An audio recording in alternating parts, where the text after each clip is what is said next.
कलकत्ता में आज भी घर घर में होम्योपैथी चल रही है। टोबैको कंज्यूम करते हैं ना, उनका कोविड का वायरस उतनी तेजी से ग्रो नहीं कर पाया। महाराजा रंजीत सिंह का एक सबसे प्यारा था उनका घोड़ा।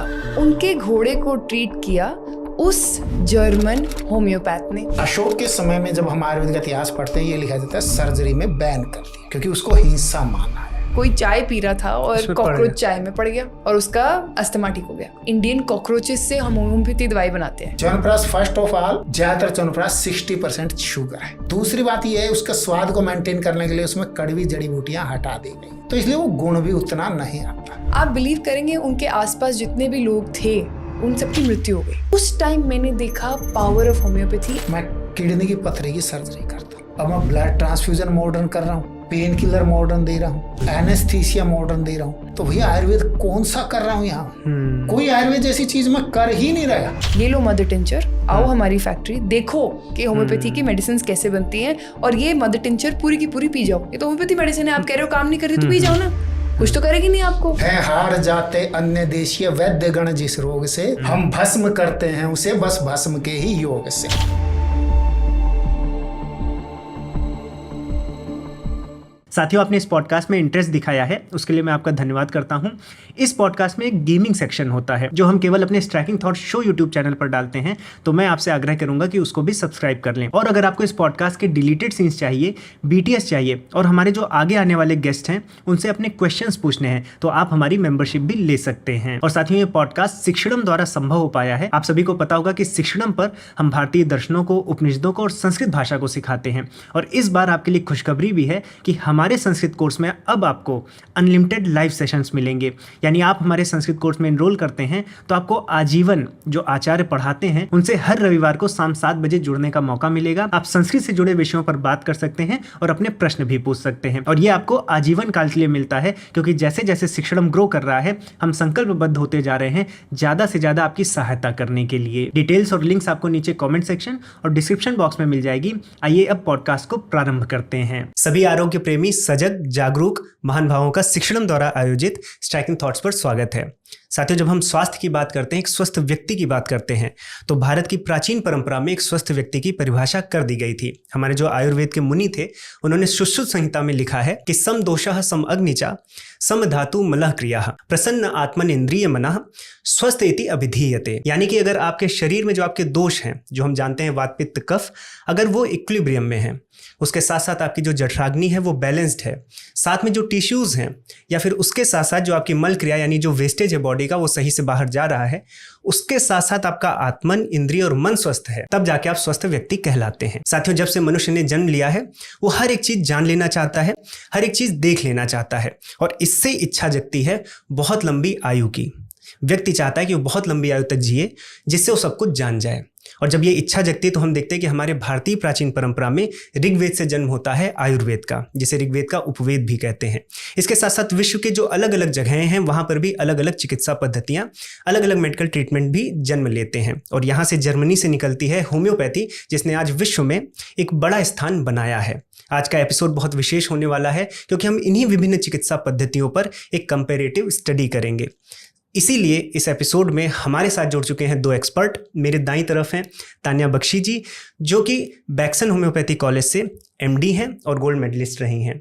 साथ में अगर आप तान्या जी के बारे में जानना चाहें तो ना केवल वो पब्लिश्ड ऑथर हैं, बल्कि उनका जो ज्ञान है वो सोशल मीडिया प्लेटफॉर्म से, अपने इंस्टाग्राम के माध्यम से भी लोगों तक पहुंचाती हैं, उन्हें जागरूक करती हैं। इसलिए वो हेल्थ और वेलनेस इन्फ्लुएंसर भी हैं। और साथ में ना केवल इंडिया में, बल्कि चाहे UK हो, US हो, UAE हो, बाहर के भी जो पेशेंट्स हैं उन्होंने होम्योपैथी मेडिकल ट्रीटमेंट से सही किए हैं। और उनका उद्देश्य है कि विश्व में जो फ्रंट लाइन मेडिकल ट्रीटमेंट हो वो होम्योपैथी हो।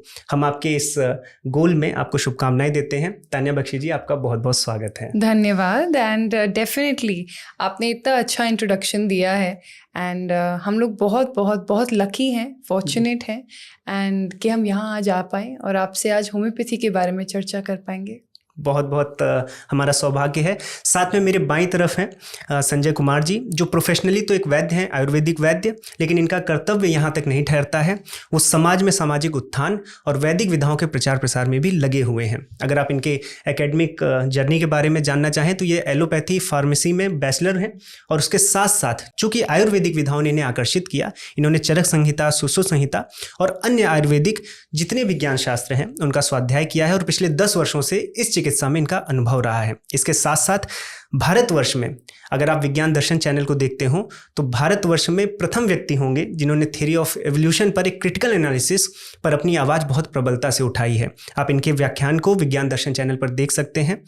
बायोलॉजी में बहुत ज़्यादा इंटरेस्ट है, इसके साथ साथ आयुर्वेद का भी बहुत अनुभव है। संजय जी, आपका बहुत बहुत स्वागत है। यहाँ आमंत्रित करने के लिए धन्यवाद। आज का जो विषय है, अंक है, उसका एक विशेष महत्व है। अभी तक जो ये चर्चा थी ये एक सीमित अर्थों तक थी। अभी तक ये समझा जाता था कि होम्योपैथी, मॉडर्न मेडिकल साइंस और आयुर्वेद एक दूसरे कॉन्ट्राडिक्टरी है, परंतु आज हम ये चर्चा करेंगे ये सब सहयात्री हैं और एक ही गंतव्य है, एक ही डेस्टिनेशन है, मनुष्य को स्वस्थ करना, जिसमें हर एक अपना योगदान दे सकता है। इसलिए आमंत्रित करने के लिए धन्यवाद जी। बहुत बहुत हमारी टीम इस पॉडकास्ट के लिए बहुत ज़्यादा एक्साइटेड भी थी, और पॉडकास्ट का एक बेसिक रिचुअल है हमारा कि हम चाहते हैं कि कितने भी कठिन विषय हो, कितनी भी कॉन्ट्राडिक्शन हो, पीओवीज कितने भी डिफरेंट हो, लेकिन चूंकि गेम लोगों को जोड़ता है, हम चाहे भारत पाकिस्तान के क्रिकेट मैच को भी देखें, हम कितने भी राइवल्स हों, लेकिन गेम क्या करता है, 2 देशों को साथ लाता है। तो इसीलिए हम गेम को इसका एक सेंटर ऑफ पॉइंट बनाए हैं। तो हम कैरम से शुरू करेंगे। मैं आशा करता हूँ कि आपने कभी खेला होगा। आपने लास्ट टाइम कब खेला है तान्या जी? आई थिंक जब मैं 5 या 6 साल की थी। अच्छा। बट 5-6 साल के बाद कैरम बोर्ड भी चला गया क्योंकि हमारी बुक्स आ गई और पढ़ाइयाँ बढ़ गई। नहीं, वो मैं समझ सकता हूँ, डॉक्टर्स को कितना प्रेशर रहता है। आप संजय जी?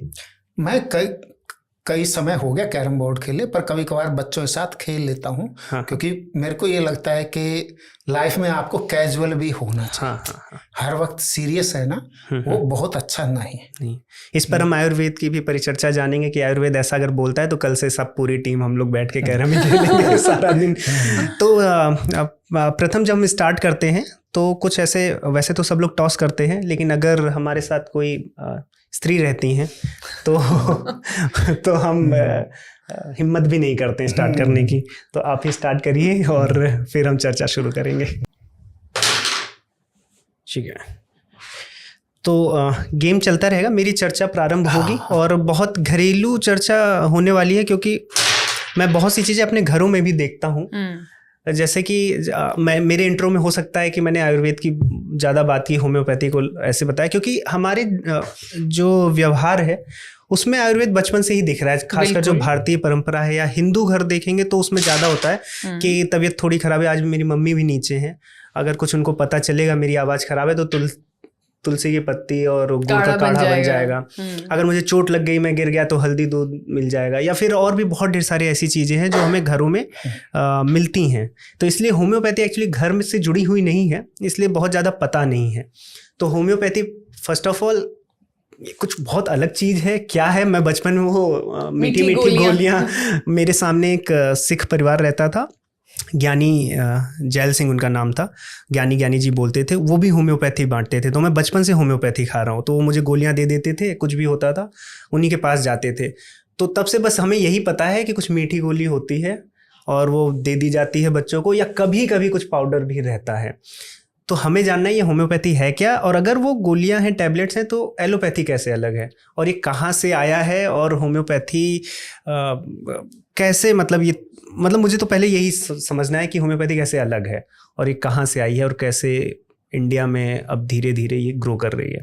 जैसे आपने अपने घर में देखा कि आपकी मदर काढ़ा बना के देती हैं या हल्दी दूध दे देती हैं, या एग्जाम से पहले कुछ गरम दे देती हैं ताकि बच्चा बीमार ना पड़े, है ना। वैसे ही कलकत्ता में आज भी घर घर में होम्योपैथी चल रही है। ऐसी होम्योपैथी चल रही है कि बच्चा होम्योपैथी पे पूरा बड़ा होता है, पलता है सिर्फ होम्योपैथी पे। अब मुझे कैसे पता है? क्योंकि जो मेरे पेशेंट्स हैं जो 25, आज 25, 30, 35 साल के हैं, वो बोलते हैं हमने बचपन से तो होम्योपैथी खाई है। और अच्छा। कलकत्ता में थे तो और बंगाली थे तो हमने तो सिर्फ होम्योपैथी देखी है, वहाँ पे तो पूरा चलन ही होम्योपैथी का है। तो हमने नॉर्थ में, यूपी में, दिल्ली में फिर भी कम देखी है होम्योपैथी। बट कलकत्ता में जहाँ इंस्टीट्यूट था, फर्स्ट इंस्टीट्यूट भी वहीं था इनफैक्ट, NIH जो आज भी है, एंड मेरे ग्रैंडफादर ने वहाँ से करी थी अपनी होम्योपैथी। सो आज भी होम्योपैथी कलकत्ता में बड़ी फेमस है and first line of treatment है।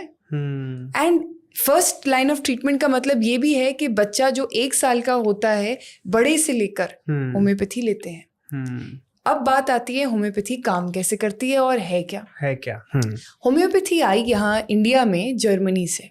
जर्मनी से क्यों आई? क्योंकि वहाँ पे जब हमारा इंडिया डेवलप हो रहा था 1800 में, जब ये सारी वर्ल्ड वॉर की कहानियां चल रही थी, कुछ जर्मन लोग यहाँ पर आए और वो होम्योपैथी प्रैक्टिस करते थे।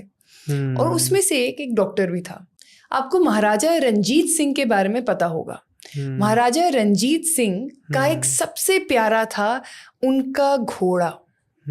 उनके घोड़े को ट्रीट किया उस जर्मन होम्योपैथ ने। और जैसे ही वो घोड़ा ठीक हुआ, उनको विश्वास आ गया। तो जैसे ही विश्वास आया, उन्होंने उस होम्योपैथ को बोला कि तुम मुझे भी ट्रीट करो एडीमा के लिए एंड बाकी चीज़ों के लिए, और वो भी ठीक हो गए। वहाँ से doctor, if I am not wrong, doctor हॉनिनबर्ग जब यहाँ पर आए थे और ये सारी कहानी हुई, उसके बाद डॉक्टर लाल सिरकार जो यहाँ पे आज फर्स्ट होम्योपैथ ऑफ इंडिया हैं, उन्होंने टेकअप करी होम्योपैथी। उससे क्या हुआ, 1 से 2, 2 से 3 चलन बढ़ता गया और होम्योपैथ इंडिया में बढ़ते गए। और 1800 सन 1900 सन की बात है ये। तो आप सोचो उस टाइम से होम्योपैथी चली आ रही है।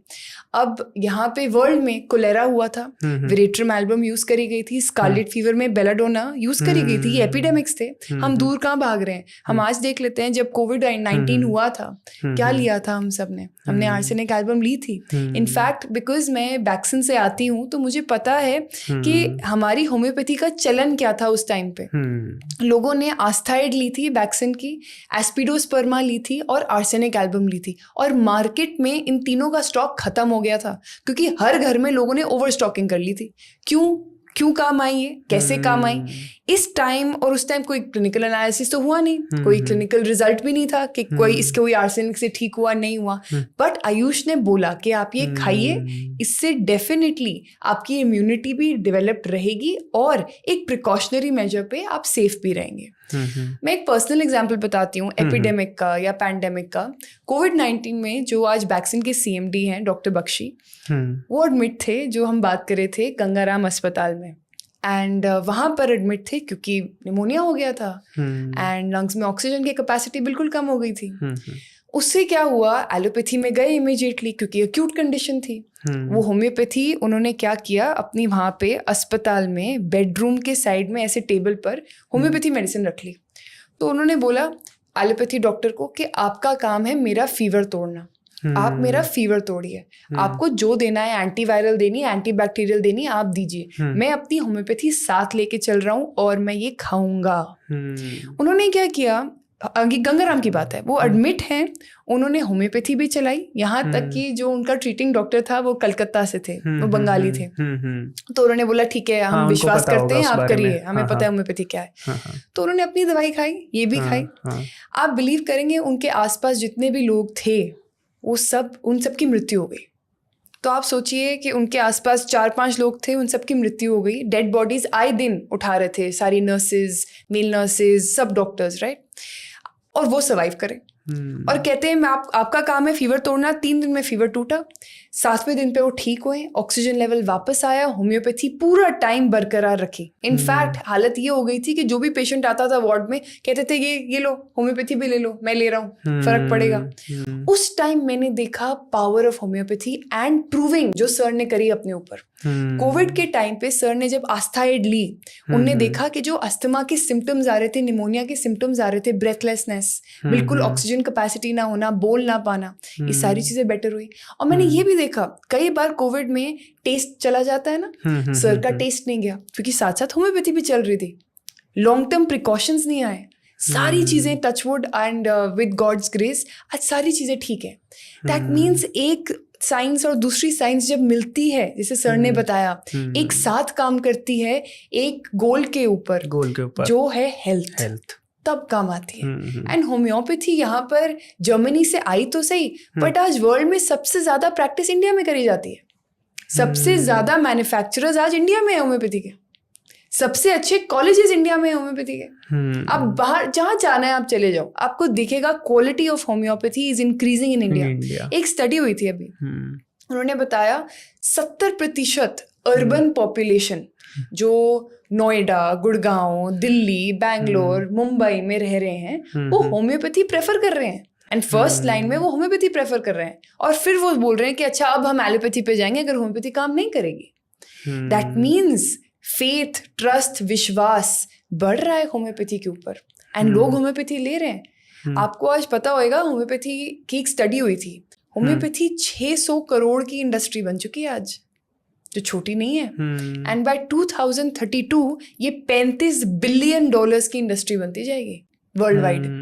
तो आप ये सोचो कि by the end of it homoeopathy आई तो सही इंडिया में जर्मनी से, बट आज इंडिया की सबसे स्ट्रॉन्गेस्ट, आयुर्वेदा के बाद मैं बोलूंगी, या सबसे नोन साइंस बनने जा रही है। बिकॉज आयुर्वेदा को हम लाइफस्टाइल में लेते हैं, हमारे जो मसाले हैं वो सारे आयुर्वेदा से ही आते हैं। अब हम सबको पता है जीरा और सौंफ के मिश्रण से कितना हमें फायदा होता है, मैं आज तक पेशेंट्स को बोलती हूँ। बट होम्योपैथी भी मेरे पेशेंट लेते हैं। तो मेरा एक कल का पेशेंट था, मैंने उसको बोला सौंफ जीरा आप बिल्कुल उबाल के लीजिए, उनको गैस और पेट की दिक्कत थी, और मैंने बोला गैस्ट्रोइड लीजिए, एक टैबलेट दिन में 3 बारी, इससे उनको फर्क पड़ता है क्योंकि उस बच्चे की गैस और कॉलिक खत्म हो जाती है। और फिर डाइटरी चीज़ें एक साथ जो हम देते हैं नेचुरोपैथी में, आयुर्वेदा में, उससे फ़र्क पड़ता है। जब एक साथ कंबाइन करते हैं बहुत फ़र्क पड़ता है। मैम आपने होम्योपैथी के बारे में बताया, इंडिया में किस तरह से ग्रो कर रही है, हिस्ट्री पे भी हम आपसे जानना चाहेंगे, कैसे जर्मनी में वो क्या इवेंट्स हुए और कैसे किन्होंने इसको कैसे आगे बढ़ाया, वो फर्स्ट फेज़ हम जानना चाहेंगे आपसे। लेकिन आपने कोविड की बात की, और ये मेरे लिए सही समय है क्योंकि कोविड के समय आयुर्वेद को लेकर भी बहुत सी बातें हुई हैं। तो मैं सर से जानना चाहूँगा कि आयुर्वेद ने क्या भूमिका निभाई है कोविड के समय, और आयुर्वेद के विषय में अभी हम कोविड के संदर्भ में बात करते हैं, फिर आयुर्वेद की हिस्ट्री और भी चीज़ें, प्रिंसिपल्स पे बात करेंगे। ठीक है, देखिए क्या है, अगर हम 2 चीज़ें होती हैं, एक चीज़ होती है मुख्य, एक चीज़ होती है सहायक। तो जैसे कहा जाता है डूबते को तिनके का सहारा। अनेक बार हमारे को कोई चीज़ सहायक मिल जाती है तो सहायक वस्तु भी हमारे लिए उपयोगी होती है। जैसे कल्पना कीजिए हम कहीं जा रहे हैं, रास्ते में ट्रेन से जा रहे हैं, ट्रेन खराब होगी, हमारी कोई प्रॉब्लम आगे रुक गई, और हमारे को कोई दूसरा वाहन मिल गया जो ना तो उतना दूर गति है उसमें, ना उतनी स्थिति है, परंतु उसने सहायता की। इसी तरह मान लीजिए हम समुद्र में हैं, हमारा जहाज खराब हो गया और कहीं फंस गए, एक छोटी सी नाव या किसी चीज ने सहायता करी। तो कोविड में जो सामान्यतः आयुष विभाग ने काढ़ा जिसको वो किया, उसके कारण 2 लाभ हुए। एक तो इम्यूनिटी इंप्रूव हुई, दूसरा कहीं ना कहीं साइकोलॉजिकल प्रभाव भी था, मानसिक प्रभाव था लोगों में कि उसके कारण हुआ। तीसरा क्या है, इन वस्तुओं का जो काढ़े बताएगी म्यूकोलाइटिक इफेक्ट है। म्यूकोलाइटिक का अर्थ ये है कि जो हमारे लंग्स में और हमारे श्वसन यंत्र में जो लिक्विड होता है उसको पतला करना। और वो म्यूकोलाइटिक इफेक्ट के कारण क्या हुआ कि हमारे को 2 लाभ हुए। एक तो वायरस की ग्रोथ कम हुई, क्योंकि वो बाहर आ जाता, लिक्विड जो है वो बाहर आ जाता, उसके कारण वायरस की ग्रोथ कम। दूसरा एक चीज और देखी गई, क्या लंग्स के टिश्यू में, फेफड़े के कोशिकाओं में अगर कोई भी बाहरी चीज है तो वायरस, कोविड के वायरस को ग्रो करना डिफिकल्ट होता है। ये जैसे उनमें भी देखा गया जो टोबैको कंज्यूम करते हैं ना, उनके कोविड का वायरस उतनी तेजी से ग्रो नहीं कर पाया, तो अच्छा उसके फेफड़े में। तो जैसे काली मिर्च है या लौंग है, जिसका भी हम, दालचीनी है, इन सब में एसेंशियल ऑयल होता है, और ये एसेंशियल ऑयल हमारे म्यूकस में भी आता है, जैसे ही हम डाइजेस्ट होता है बॉडी में म्यूकस के जरिए निकलता है, थूक के जरिए, लंग्स में लिक्विड के जरिए निकलता है, और उस एसेंशियल ऑयल की प्रेजेंस के कारण वायरस की ग्रोथ स्लो डाउन हो जाती है। अच्छा, तो ये सबसे बड़ा इफेक्ट था कि इसने कोविड की गति को कम कर दिया। दूसरा क्या है, अब कल्पना कीजिए मेरे सामने 2 व्यक्ति आ रहे हैं लड़ने के लिए, तो शायद मैं मुकाबला कर लूं, एक हो कर लूं, अगर 10 आएंगे नहीं कर पाऊंगा। ठीक है, यही स्थिति है। अगर कोविड में बहुत ज्यादा वायरस है और वो तेजी से ग्रो कर रहे हैं तो मेरे फेफड़े को इन्फेक्ट कर देंगे, शरीर को मुकाबला करने का समय नहीं मिलेगा। परंतु अगर मैंने ये आयुष वाला रिकमेंडेड कार्ड डाल लिया, उसी केस में क्या होगा कि वायरस को ग्रो अप करने की गति कम हो जाएगी, कम वायरस होंगे, मेरे शरीर की इम्यूनिटी उनसे मुकाबला कर लेंगे। तो ये सहायक के रूप में ही सही, परंतु इसने मनोवैज्ञानिक लाभ भी दिया और थेरापेटिक भी लाभ दिया, दोनों तरह के लाभ दिए। मनोवैज्ञानिक लाभ तो बहुत हुआ है, क्योंकि जैसे जिस प्रकार से अगर मुझे कुछ हुआ, मैंने कॉल पे बात की तो मम्मी ने बोला वो गिलोय का पेड़ दिया, उसको लगा लो बाहर, और तो उससे क्या होता है, एक पॉजिटिव वो भी आ जाता है। मैं उस पर बात करूंगा, लेकिन जो साइकोलॉजिकल इफेक्ट है वो भी हमने देखा है। मैम, हम आपके पास वापस आएंगे। जो जर्मनी में जो हुआ है और वो क्या हुआ है, क्योंकि मैंने सुना है कि जो सैमुअल हैनमैन जी थे, हाँ, वो MBBS थे, ऐसा मतलब मैंने सुना है। Not being critical to anybody, हम ये जानना चाहते हैं कि ऐसा उनके साथ क्या हुआ कि वो चिकित्सा पद्धति में, या हो सकता है उनके लिए वो नई चीज़ रही हो, तो नई चीज़ लोगों को लगता है कि एक विधा और नहीं आई है तो इस पर मैं काम करता हूँ। तो या ये था उनका रूट कि कुछ नया मिला है, या ये था कि नहीं ये काम नहीं कर रहा है और अब ये जो नया है इसको ही आगे बढ़ाना है। मतलब मुझे जानना है, होम्योपैथी एलोपैथी के आगे एक्सटेंशन थी कि मतलब एक अल्टरनेटिव था? बड़ा अच्छा सवाल है। हाँ। हमारे गुरु और होम्योपैथी के founder doctor Christian Friedrich Samuel Hahnemann कहीं ना कहीं जर्मनी में एक स्टूडेंट, आपने जैसे बात करी मुझे लिखना और पढ़ना पसंद है, वैसे उन्हें लिखना और पढ़ना और एज अ स्टूडेंट बड़ा अच्छा लगता था। तो उनका जो जब जन्म हुआ, वो जब बड़े हो रहे थे, तो उनके आसपास, उनके पेरेंट्स के पास, उनके माँ बाप के पास इतने पैसे नहीं थे कि वो अपने सारे बच्चों को स्कूल भेज पाए। अच्छा। या सारे बच्चों को सही तरीके की किताबें दे पाएं, सही नॉलेज दे पाएं, और उस टाइम उनकी हालात भी इतने अच्छे नहीं थे, बचपन की, उनके बचपने की बात कर रहे हैं। तो उन्होंने पढ़ाई भी कैसे करी कि उनके फादर उन्हें रोज सुबह एक प्रश्न दे के जाते थे। अच्छा। कि आपको इस प्रश्न का उत्तर रेडी रखना है, और वो प्रश्न बुक्स से रिलेटेड या पाइथागोरस थ्योरम से रिलेटेड नहीं था। वो प्रश्न technical knowledge, life knowledge, life skills के रिलेटेड होता था कि आप इस टाइम क्या करेंगे, अगर ऐसा होता है तो आप इसके बारे में बताइए। जब कोई बच्चा ऐसा पला बड़े होता है, उस बच्चे में नॉलेज अपने आप आती है। और उन्होंने, जब उनके पास पैसे नहीं थे MD करने के या MBBS करने के, जैसे आप कह रहे हैं, उन्होंने टीचर्स असिस्टेंट बन के लोगों को जर्मन पढ़ाना शुरू किया। अच्छा। उनको लैटिन भी आती थी, जर्मन भी आती थी, इंग्लिश भी आती थी। तो उन्होंने पढ़ाना शुरू किया, उससे उन्होंने पैसे इकट्ठे करे, पढ़ना शुरू किया कि हमें इंटरेस्ट है फिजिशियन बनने का, और वो बने। उस टाइम पे होम्योपैथी तो थी नहीं, तो होम्योपैथी चूज कैसे करते? 1700 में सिर्फ और सिर्फ एक ही टाइप की साइंस होती थी, और वो उस टाइम थी एलोपैथी या जनरल फिजिशियन, जिसको हम बोलेंगे। अब उस टाइम की एलोपैथी भी बड़ी अलग थी। क्योंकि उस टाइम एलोपैथी काफी डेंजरस थी। कैसे डेंजरस थी? उस टाइम क्या करते थे, ब्लड लेटिंग का सिस्टम होता था, लीचेस का सिस्टम होता था। बीमार हो गए तो आपका ब्लड निकाल दिया जाएगा, तो ड्रेनेज होती थी। पेनफुल कितना होगा? नहीं, ब्लड क्यों निकाल देगा? एग्जैक्टली, ब्लड लेटिंग एक फिनोमेना था हीलिंग का पहले। अच्छा। जो डॉक्टर हैनेमैन ने जब अपने सामने देखा, उनने कहा इतना कष्ट करके हम किसी मरीज को हम बदतर बना रहे हैं, इससे अच्छा तो फीवर ही है। इससे अच्छा फीवर ही है। कोई बीमार पड़ता था, उसका खून कम कर दिया जाता था बॉडी में। अच्छा, सो दैट टेम्परेचर बोलते थे, नॉर्मल हो जाए, ऐसा। उनको ये लगता था, और कहीं ना कहीं इसकी एक साइंस भी होगी जो पहले ज़माने में, नॉट डॉक्टर हैनीमैन, उनकी पूरी साइंस थी पहले कि जब खून ज़्यादा हो जाएगा या खून खराब हो जाएगा तब थोड़ा खून निकालने से बेहतर हो जाएगा। जो बाद में उन्होंने आई थिंक ये रियलाइज़ किया कि कहीं ना कहीं जब हम बॉडी में कोई अक्यूट डिजीज ले आएंगे, जैसे कोई अक्यूट इंजरी ले आएंगे, तो जो दूसरी वाली इंजरी होती है ना, जो बॉडी में ऑलरेडी होती है, वो कम हो जाती है। अच्छा, एक दर्द दूसरे दर्द को भुला रहा है। बड़ा दर्द छोटे दर्द को मारता है, ये फैक्ट है। और उस टाइम उन्होंने ये सब देखा। फिर उन्होंने देखा कि मेंटली चैलेंज लोगों को, जिनकी मानसिकता इतनी अच्छी नहीं थी, उन लोगों को इलेक्ट्रिकल शॉक दिया जाता था। इलेक्ट्रिकल शॉक उस टाइम पे देना उनकी बदतर कर रहा था उनकी। और एक्चुअली हम मूवीज में भी देखते हैं आजकल। जी, उस टाइम चल रहा था ये सब। तो अब नहीं होता ये? अब मैंने देखा नहीं है ऐसे प्रैक्टिस होते हुए।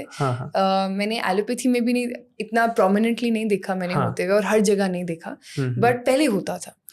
डॉक्टर हैनीमैन ने जब ये सब देखा, लीचेस देखे, लीचेस कीड़े होते हैं जो आज भी कहीं ना कहीं लोग ले रहे हैं, उनके भी ट्रीटमेंट्स होते थे, तो उन्होंने कहा ये सही नहीं है।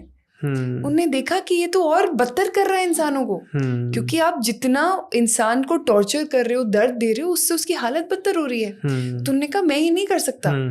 तो उन्होंने कहा ऐसा नहीं चलेगा। तो उन्होंने कैसे तैसे करके ये देखा कि गलत है। उसके बाद उन्होंने एक दिन सिंकोना बार्क खाई। उन्होंने सिंकोना बार्क को चू करना शुरू किया। क्या है ये? सिंकोना बार्क एक कहीं ना कहीं एक प्लांट से बनती है, सिंकोना। आज भी हमारे पास मेडिसिन है होम्योपैथी में सिंकोना। अच्छा। जो मलेरिया में बहुत अच्छी यूज करी जाती है। क्यों? उसकी प्रूविंग से ही होम्योपैथी का जन्म हुआ। उन्होंने क्या किया, इस छोटी सी डंडी को चबाना शुरू किया।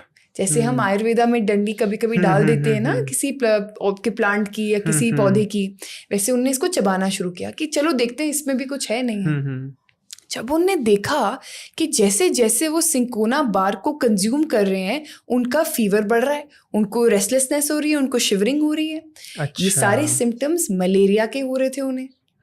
एंड बाद में जाके पता लगा, जब रिसर्च हुई, कि सिंकोना बार्क में नेचुरल फॉर्म में क्वाइनाइन प्रेजेंट है। अच्छा। तो होम्योपैथी में उन्होंने ये देखा कि एक मेडिसिन या एक प्लांट को लेने से उस प्लांट की प्रूविंग हो जाती है एक हेल्दी कंज्यूमर पर। तो जब उनने, वो हेल्दी थे, कंप्लीटली हेल्दी थे, उन्होंने वो स्टेम ली और उससे उनको सिंकोना बार्क से फीवर शुरू हो गया। जैसे ही उन्होंने बंद करी, वो ठीक हो गए। तो उन्होंने नोटिस किया ये तो काम कर रही है और ये फीवर मेरे को दे रही है। दैट मीन्स अगर ये मुझे फीवर दे रही है तो ये फीवर ठीक भी करेगी। इस नोशन पे कि अगर ये एक हेल्दी प्रूवर में मुझे फीवर दे रही है तो यही औषधि मुझे फीवर में यूज करनी चाहिए। जब हाई ग्रेड फीवर कैसे होता है, आया होगा उनको? लॉ ऑफ सिमिलिया पे। अच्छा, ये पहले पढ़ाया जाता था क्या ये लॉ? नहीं, ये लॉ जन्मा ही डॉक्टर हैनीमैन के बाद। अच्छा। ये लॉ पहले था ही नहीं। उन्होंने ये भी हो सकता है उन्होंने ऐसा सोचा हो कि जब ये फीवर दे रही तो मैं फीवर पे देखूं क्या असर कर रहा है। बिल्कुल। और ये कहीं ना कहीं एक फाउंडर के लिए ना एक पहला एंथुजियाज्म होता है, बट कहीं ना धीरे धीरे ये जो जोश और जज्बा होता है उनने बाकी लोगों में भी देखा। कैसे? आज अब अगर आप ब्लाटा ओरिएंटालिस की बात करो, जो इंडियन कॉकरोचेस से हम होम्योपैथी दवाई बनाते हैं, ठीक है? अच्छा। वो उसकी प्रूविंग कैसे हुई? उसकी प्रूविंग ऐसे हुई कि कोई चाय पी रहा था और कॉकरोच चाय में पड़ गया और उसका अस्थमा ठीक हो गया। ऐसे प्रूविंग हुई। थूजा की प्रूविंग कैसे हुई? पत्ता था, एक इंसान उस पे बैठा, उसके मस्से वगैरह सब ठीक हो गए, मस्से वॉट्स ठीक हो गए। थूजा का स्प्रे आता है आज भी मार्केट में और वो बड़ा इफेक्टिव है, मदर टिंचर का स्प्रे, क्योंकि एटलीस्ट योर वॉट्स जो यहाँ पे नहीं आ जाते नेक्स पे लोगों के, टैग्स में मैंने कम देखा है, वॉट्स में, कॉलीफॉर्म वॉट्स में बहुत हेल्प करता है। तो ऐसे ही ना प्रूविंग हो गई, तो उनको इंटरेस्ट बन गया। फिर उन्होंने अपने आसपास अपनी फैमिली में प्रूविंग करनी शुरू करी। उसके बाद जाके उन्होंने देखा दैट लाइक क्योर्स लाइक, एक प्रिंसिपल है, सिमिलिया सिमिलिबस क्यूरेंटर। अच्छा, उन्होंने ये लैटिन में है? जी। अच्छा। उन्होंने इस बेसिस पर एक साइंस बनाई होम्योपैथी, लाइक क्योर्स लाइक।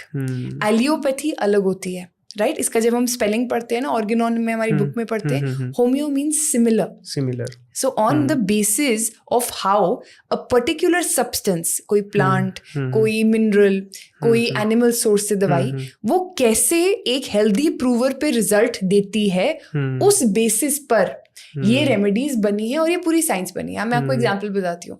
अगर आपको कॉन्स्टेंटली इन्फ्लेमेशन हो रही है, लाल शक्ल हो गई है, रेस्टलेसनेस हो रही है, बिल्कुल साउंड नहीं सुनाने को पड़ रही, बिल्कुल अच्छा नहीं लग रहा, थोड़ी सी भी सेंसेशन तंग कर रही है, मैं बेलाडोना सोचूंगी, मैं इमीडिएटली बेलाडोना सोचूंगी। किसी को भी इन्फ्लेमेशन और रेडनेस हो जाती है, मैं बेलाडोना सोचती हूँ। क्यों? क्योंकि बेलाडोना जब प्रूविंग हुई थी तो उन्होंने ऐसे लाली क्रिएट करी थी, उन्होंने इन्फ्लेमेशन क्रिएट करी थी, बिल्कुल सेंसिटिविटी, ओवर सेंसिटिविटी क्रिएट करी थी। ऐसे ही बहुत ड्रग्स प्रूव हुए और बनी हमारी कीनोट्स, जो हम आज मटीरिया मेडिका में बोलते हैं, हमारी अनेक टाइप की मटीरिया मेडिका है, क्योंकि अनेक ऑथर्स आ गए। होम्योपैथी जब उनने शुरू करी डॉक्टर हैनेमन ने, उसके बाद अनेक ऑथर्स आ गए। डॉक्टर केंट जो एक एलोपैथी डॉक्टर थे, उन्होंने अपनी वाइफ के ऊपर जब होम्योपैथी ट्रीटमेंट देखा, उन्होंने देखा ये तो काम करती है, मैं भी देखूंगा क्या है।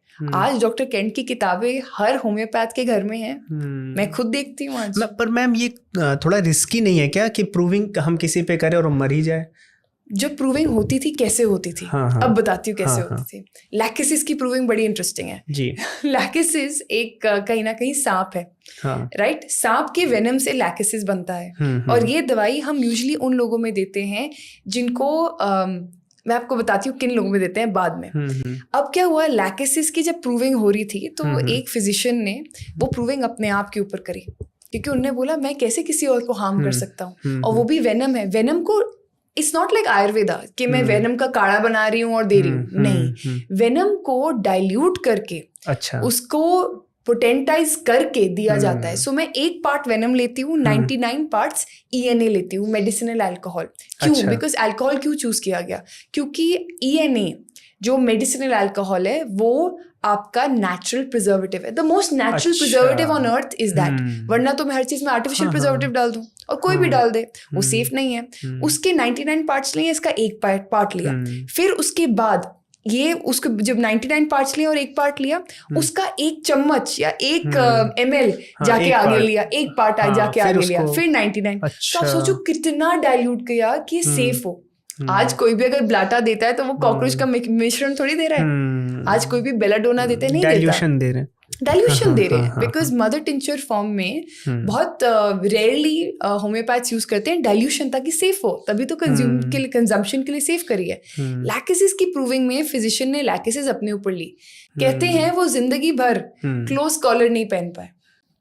क्यों? क्योंकि लैकेसिस की प्रूविंग के टाइम ये हुआ कि उनको यहाँ पे सफोकेशन शुरू हो गई, कि मेरे को यहाँ पे सफोकेशन शुरू हो गया, वो बेहोश हो गए थे। अच्छा। तो जब ये हुआ उनके साथ तो उन्होंने देखा कि मुझे यहाँ पे नेक में इतना सफोकेशन क्यों हो रहा है, और ये कैसे टाइटनेस नहीं है कहीं ना, यहाँ पर टाइटनेस नहीं टॉलरेट कर पा रहे थे। इसके वजह से लैकेसिस की प्रूविंग हुई, और कहीं ना कहीं जब उनने ये प्रूविंग करी, आज लैकेसिस एक बहुत ही अच्छी रेमेडी है उन लोगों के लिए जिनको सफोकेशन होती है, या वो कॉन्स्टेंटली बड़े नेक्स नहीं पहन सकते, या उनके मेंटल सिम्टम्स भी आप देखेंगे मैच करने चाहिए, तभी वो रेमेडी लें। अच्छा। तो मैम से ये पता चला लाइक क्योर्स लाइक का कॉन्सेप्ट, आयुर्वेद में भी कुछ ऐसा ही कॉन्सेप्ट है या कुछ? आयुर्वेद का अपना कॉन्सेप्ट है। पहले हम आयुर्वेद के फंडामेंटल प्रिंसिपल, मूलभूत सिद्धांत की बात करेंगे। सुश्रुत संहिता में जो ऋषि धन्वंतरी हैं वो एक सिद्धांत देते हैं, वो कहते हैं ये सारी दुनिया जितना भी है अग्नि और सोम से बने हुए है। अग्नि मीन्स हीट और सोम मीन्स कोल्ड, ठंडा। सोम मीन्स कोल्ड, ठीक है। ठंडा और गर्म दो के संयोग से बने हुए हैं। अच्छा। और इसका संयोग जब तक एक इक्विलिब्रियम में रहता है, संतुलन में रहता है, तब तक चाहे निर्जीव जगत हो चाहे सजीव जगत हो बना रहता है। जब ये विकृत होता है तब व्यवस्था में विकार आता है। और देखिए इसी को आगे फिर वात पित्त कफ में ढाला गया। अच्छा। जैसे 2 और 2 4, ये यूनिवर्सल फैक्ट है। आंख से देखना, मुंह से खाना, कान से सुनना, नाक से श्वास लेना, ये नहीं यूनिवर्सल फैक्ट है। हम ये नहीं कह सकते जी 10 साल बाद मनुष्य कान से सांस लेने लगेगा, आंख से बोलने लगेगा, या 10,000 साल पहले या लाख साल पहले आंख से बोलता था, ऐसा नहीं कह सकते। तो फंडामेंटल्स बदलते नहीं। जैसे हम जब इंग्लिश पढ़ते कहते हैं sunrise is in the east, तो फंडामेंटल्स नहीं बदलते। तो आयुर्वेद के सिद्धांत भी उसी तरह हैं, वो फंडामेंटल्स हैं। जैसे ह्यूमन बॉडी परमानेंट वही रहनी है, ह्यूमन बॉडी ऐसा कभी नहीं होगा कि हम सिर के बल या हाथों के बल चलने लगे, ऐसा कभी नहीं होगा। तो इस तरह आयुर्वेद के सिद्धांत भी है। अब ये जो अग्नि सोम का सिद्धांत है, अगर आपने कभी हवन देखा, हम हवन में भी एक आहुति देते हैं अग्नि सोमाय स्वाहा, उसका भी यही है कि ये दोनों चीजें बैलेंस में रहे। इसी को आयुर्वेद ने फिर चेंज करके त्रिदोष सिद्धांत कहा। अच्छा, वात पित्त कफ। अब जरा देखिए हमारी बॉडी में, ह्यूमन बॉडी में या लिविंग बॉडी में, इवन प्लांट में भी लिक्विड होता है पानी के रूप में, परंतु वो लिक्विड ऐसा नहीं हर चीज को गीला कर दे, तो वो बैलेंस में रहता है। अच्छा, ठंडा और गर्म दोनों होते, बॉडी अपना टेम्परेचर मैनेज करती है। कुछ ऐसे केमिकल होते हैं जो बॉडी में फूड को, भोजन को डाइजेस्ट करते हैं। कुछ ऐसे चीजें होती हैं जो शरीर को मैनेज रखती हैं, एज इट रखती हैं, स्थिर रखती हैं। कुछ ऐसी होती हैं जो शरीर को नष्ट करती हैं। इन सब को हम वात पित्त कफ में करते हैं। वात क्या है? ड्राइनेस जो भी बॉडी में है। अच्छा। वो ड्राइनेस है, उसको हम वात बोलते हैं। कुछ एग्जाम्पल दे पाएंगे? एग्जाम्पल अभी दे रहा हूँ। वो मतलब जैसे आप बात बता रहे हैं, हाँ, तो उसका ड्राइनेस का एग्जाम्पल। ड्राइनेस का देखिए क्या है, हमारी शरीर है, शरीर के अंदर लगभग 70% या 66% पानी, 2/3 पानी। उसके बाद भी बॉडी में जैसे बोन्स हैं, मसल्स हैं या नर्वस सिस्टम है, वो खुद को सूखा रखता है, एक विद इन लिमिट है। ऐसा नहीं है कि शरीर में पानी है तो उसको नष्ट कर दे। तो इसको जो मैनेज करने का काम है वो वात का है। अच्छा, बॉडी में हीट है, डाइजेस्टिव एंजाइम्स हैं, बहुत सी चीजें जो डाइजेस्ट करती हैं। तो वो सब जो डाइजेस्ट करती हैं अलग अलग चीजों को, डाइजेस्टिव एंजाइम्स हैं, उन सब को हमने पित्त में माना। अच्छा, कुछ चीजें ऐसी हैं जो बॉडी को लिक्विडिटी देती हैं, स्मूथनेस देती हैं। जैसे हमारा हार्ट है, हार्ट को आयुर्वेद में क्या है? हृदय अवलंबन कफ के आश्रित है। अवलंबन कफ क्या है? हृदय की हमारी लेयर है, इनके बीच में जो लिक्विड है उसको बोलते हैं अवलंबन कफ। अच्छा, जो हमारे पेट में एसिड है या लीवर में एसिड है उसको हम बोलते हैं पाचक पित्त। जो श्वास ले रहे हैं फेफड़े में है उसको हम बोलते हैं प्राण वायु। जो आंत में है उसको अपान वायु, जो सारे शरीर में समान वायु। ठीक है, तो ये इसको वात पित्त कफ को इस तरह डिफाइन किया गया। और इनको आयुर्वेद ने धातु और दोष दोनों ही बोला है। धातु इसलिए, धातु शब्द का अर्थ जो धारण करे वो धातु, ये शरीर को धारण करते हैं इसलिए इनको धातु भी कहा है। और विकृत होके, खराब होके ये रोग उत्पन्न करते हैं इसलिए इनको दोष भी कहा है। तो सम दोषा समाग्नि की बात जब आती है तो यहाँ जब बात आती है चिकित्सा की, आयुर्वेद का सबसे प्राचीन ग्रंथ चरक संहिता कहता है चिकित्सा क्या है? काय चिकित्सा, यानी मेडिसिन साइंस। वो कहता है काया अग्नि की चिकित्सा, जो हमारे डाइजेस्टिव पावर है उसकी ट्रीटमेंट चिकित्सा, काय चिकित्सा है, मेडिसिन साइंस। अच्छा, हाँ, काया अग्नि भी दोनों तरह की है।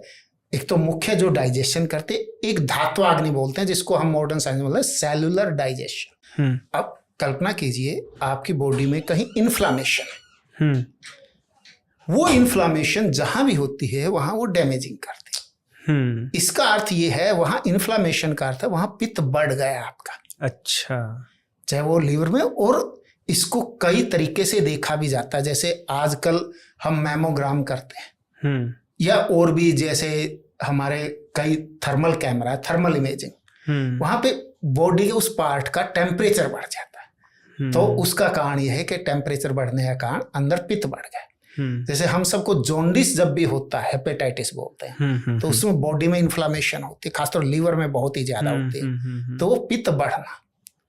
अच्छा, इसी तरह हमारे बॉडी में अनावश्यक ड्राइनेस हो जाती है।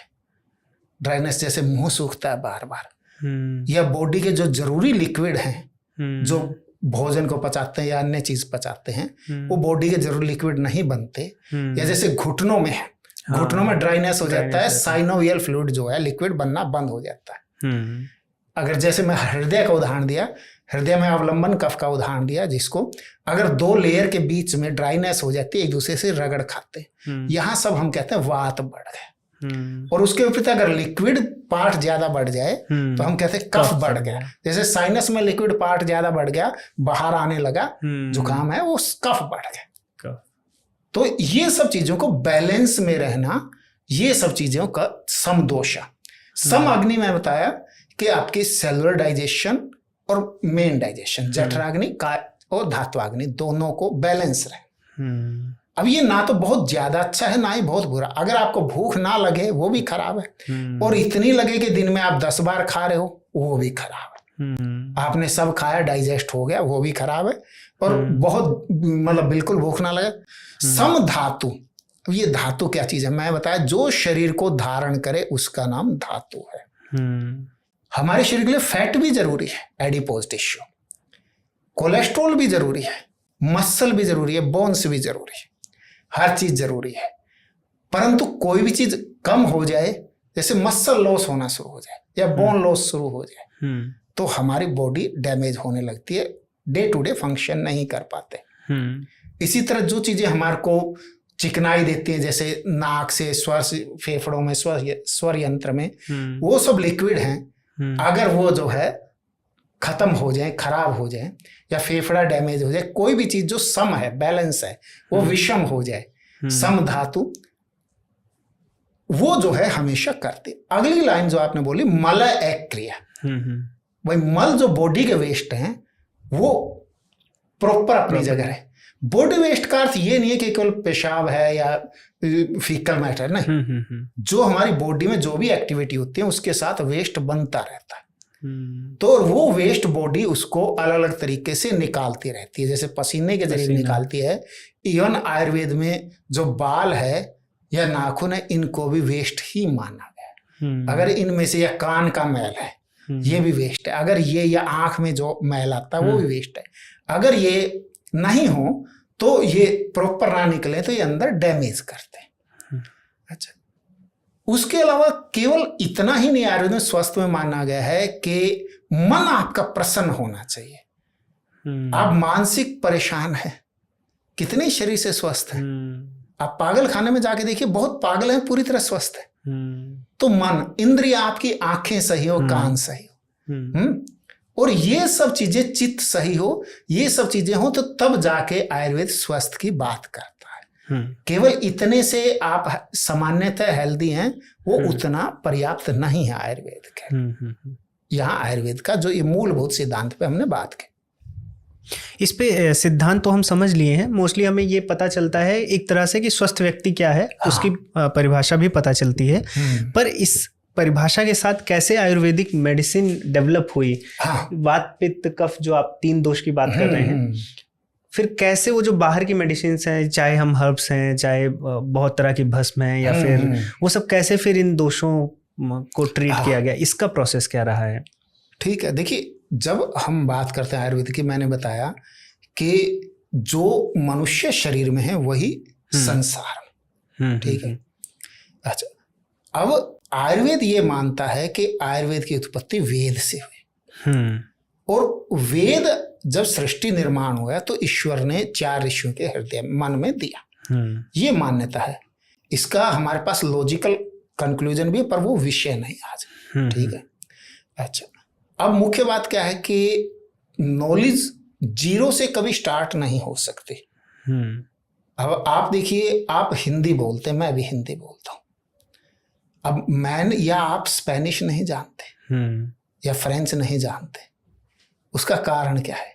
केवल एक ही कारण है कि हमारे माता पिता का स्पेनिश पे, उनका आसपास माहौल में स्पेनिश नहीं थे। अब आपका बेटा या बेटी है, साल का 2 साल का, आज आप उसको स्विट्जरलैंड ले जाइए और वहीं रहिए, उस दिन वो बड़ा होगा स्विस बोलने। तो नॉलेज जीरो से कभी शुरू नहीं होती, नॉलेज हमेशा एग्जिस्टिंग नॉलेज में ही ऐड ऑन होती है। तो यही चीज आयुर्वेद में हुई है कि जब भी मनुष्य सृष्टि में आया, उसने कुछ चीजों को चैलेंज फेस किया, और उसने कुछ चीजें जो ऑलरेडी नॉलेज थी उनसे, और कुछ ट्रायल एंड एरर से इसको फोर्टिफाई किया, ऐड ऑन किया, 1 बाय 1 करते चले गए। और ऐड ऑन करने के बाद उसको रिकॉर्ड किया या जो भी किया, नेक्स्ट जनरेशन तक पास ऑन किया। अब ये जो नेक्स्ट जनरेशन तक पास ऑन है, ये केवल मनुष्य ही कर सकता है, पशु पक्षी तो नहीं कर सकते क्योंकि उनमें भाषा नहीं होती। और वहां से आयुर्वेद का विकास हुआ। अच्छा, जितना विकास हुआ उसके साथ आयुर्वेद का ह्रास भी समय समय पर हुआ। केवल विकास नहीं हुआ, ह्रास भी। जैसे अशोक के समय में जब हम आयुर्वेद का इतिहास पढ़ते हैं, ये लिखा जाता है सर्जरी में बैन कर दिया। अच्छा, क्योंकि उसको हिंसा माना गया। तो इसलिए आयुर्वेद का विकास भी ट्रायल एंड एरर से हुआ। और मतलब उसमें हर एक साइंस के साथ ही होते हैं, कुछ उसके फंडामेंटल्स होते हैं, कुछ ट्रायल एंड एरर होते हैं। दोनों चीजों को मिलके चिकित्सा पद्धति बनती है। हाँ, ये बात होती है कि उसके साथ राज सत्ता का विषय महत्वपूर्ण होता है। अगर राज सत्ता सहयोग करती है तो वो चीज बढ़ती है, और सहयोग नहीं करती है तो नष्ट होती है। जैसे हमारे देश में लगभग 500 साल से ज्यादा इस्लामिक साम्राज्य रहा। तो इस्लामिक साम्राज्य ने यूनानी चिकित्सा पद्धति को आश्रय दिया और आयुर्वेद चिकित्सा पद्धति को उन्होंने मतलब जो है साधनहीन तो किया ही, उसको तंग भी किया।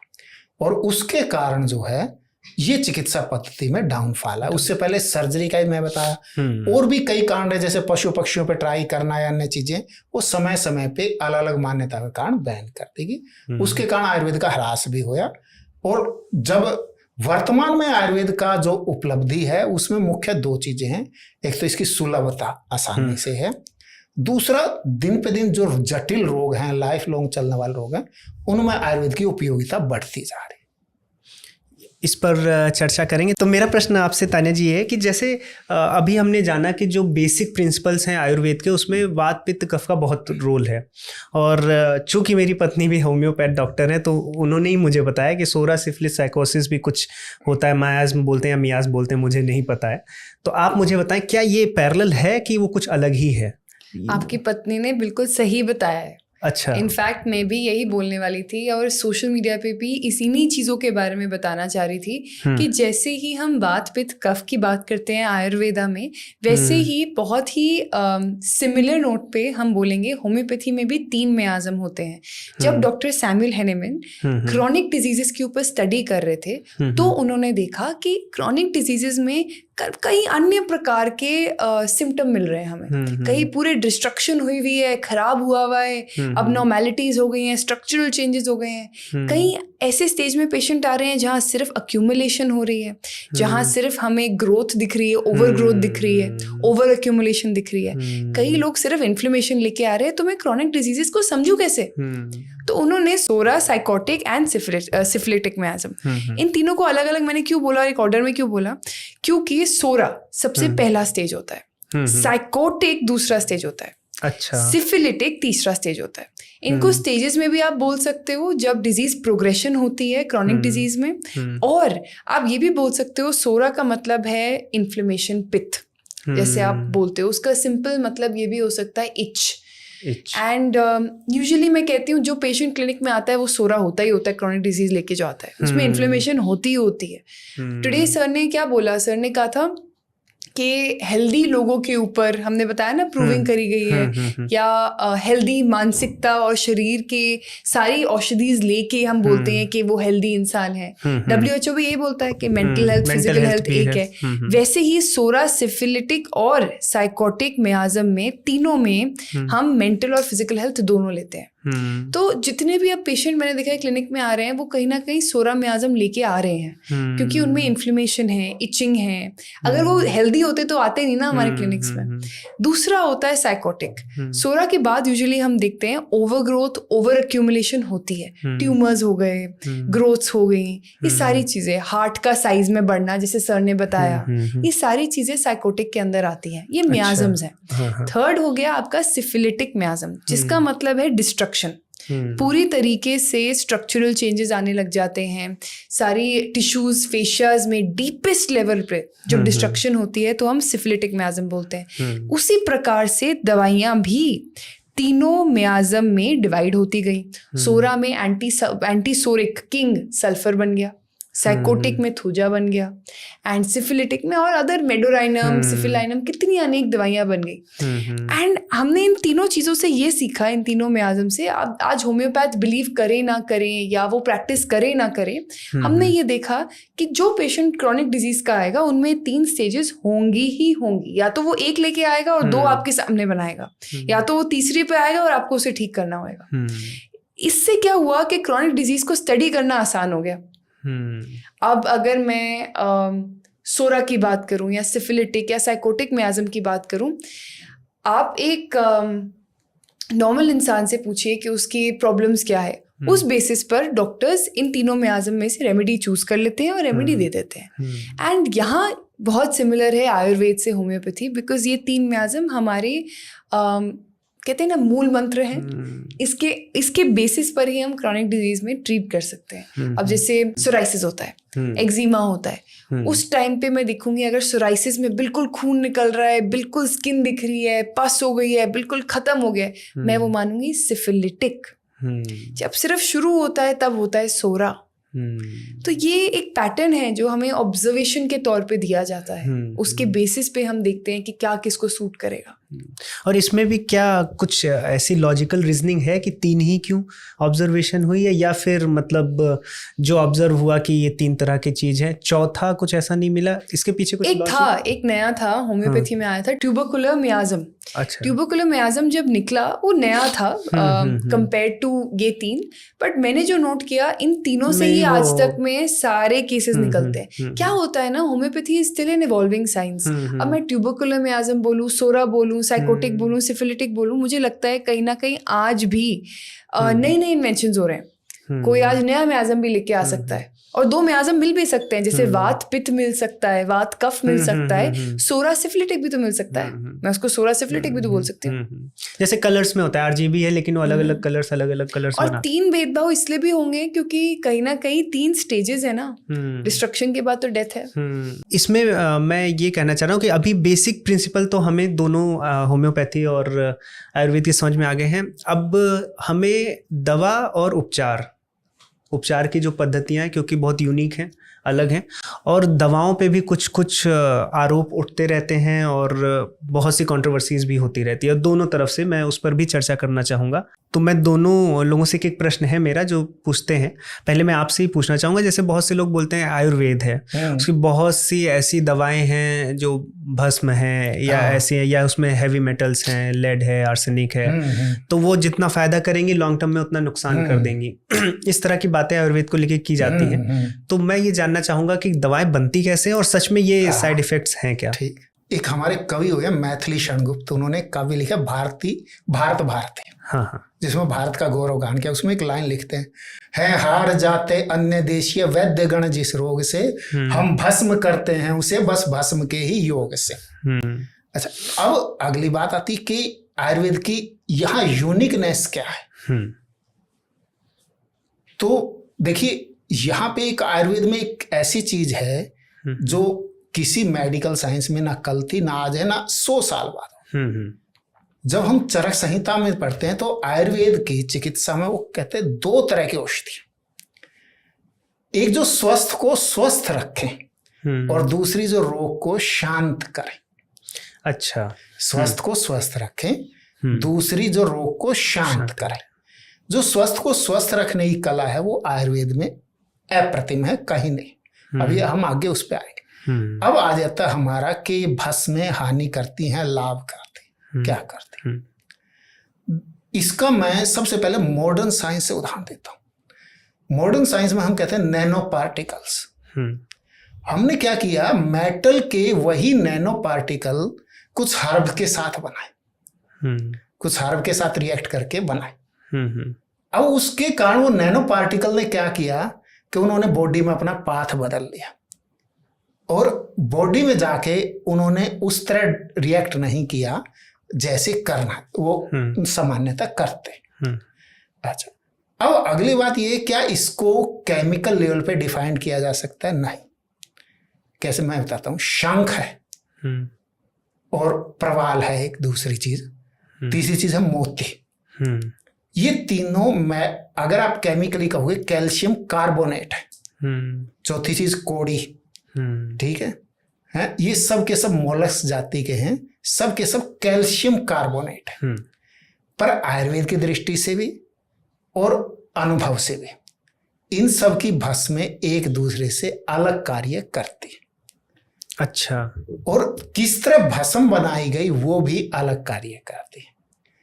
प्राय ये माना जाता है कि अगर हम कैल्शियम की कोई भी चीज देंगे वो बोन्स पे काम करेगी, ऐसा नहीं है। जैसे मोती है, मोती से बनी हुई कोई भी आयुर्वेदिक भस्म, जैसे मोती भस्म वगैरह, वो शरीर में ठंडापन देती है, हीट को, एक्सेसिव हीट को बाहर निकालती है, वेस्ट खत्म करती है। अच्छा। इस तरह प्रवाल के। परंतु जो शंख है, शंख की जो भस्म बनती है वो जो है डाइजेशन को इम्प्रूव करती है। अच्छा। और कोड़ी की जो भस्म है वो बोन के लिए लाभदायक है। अन्य लाभ भी है पर बोन के लिए, हड्डी के हीलिंग के लिए, जब हड्डी टूट जाती है उसमें दी जाती है। अच्छा।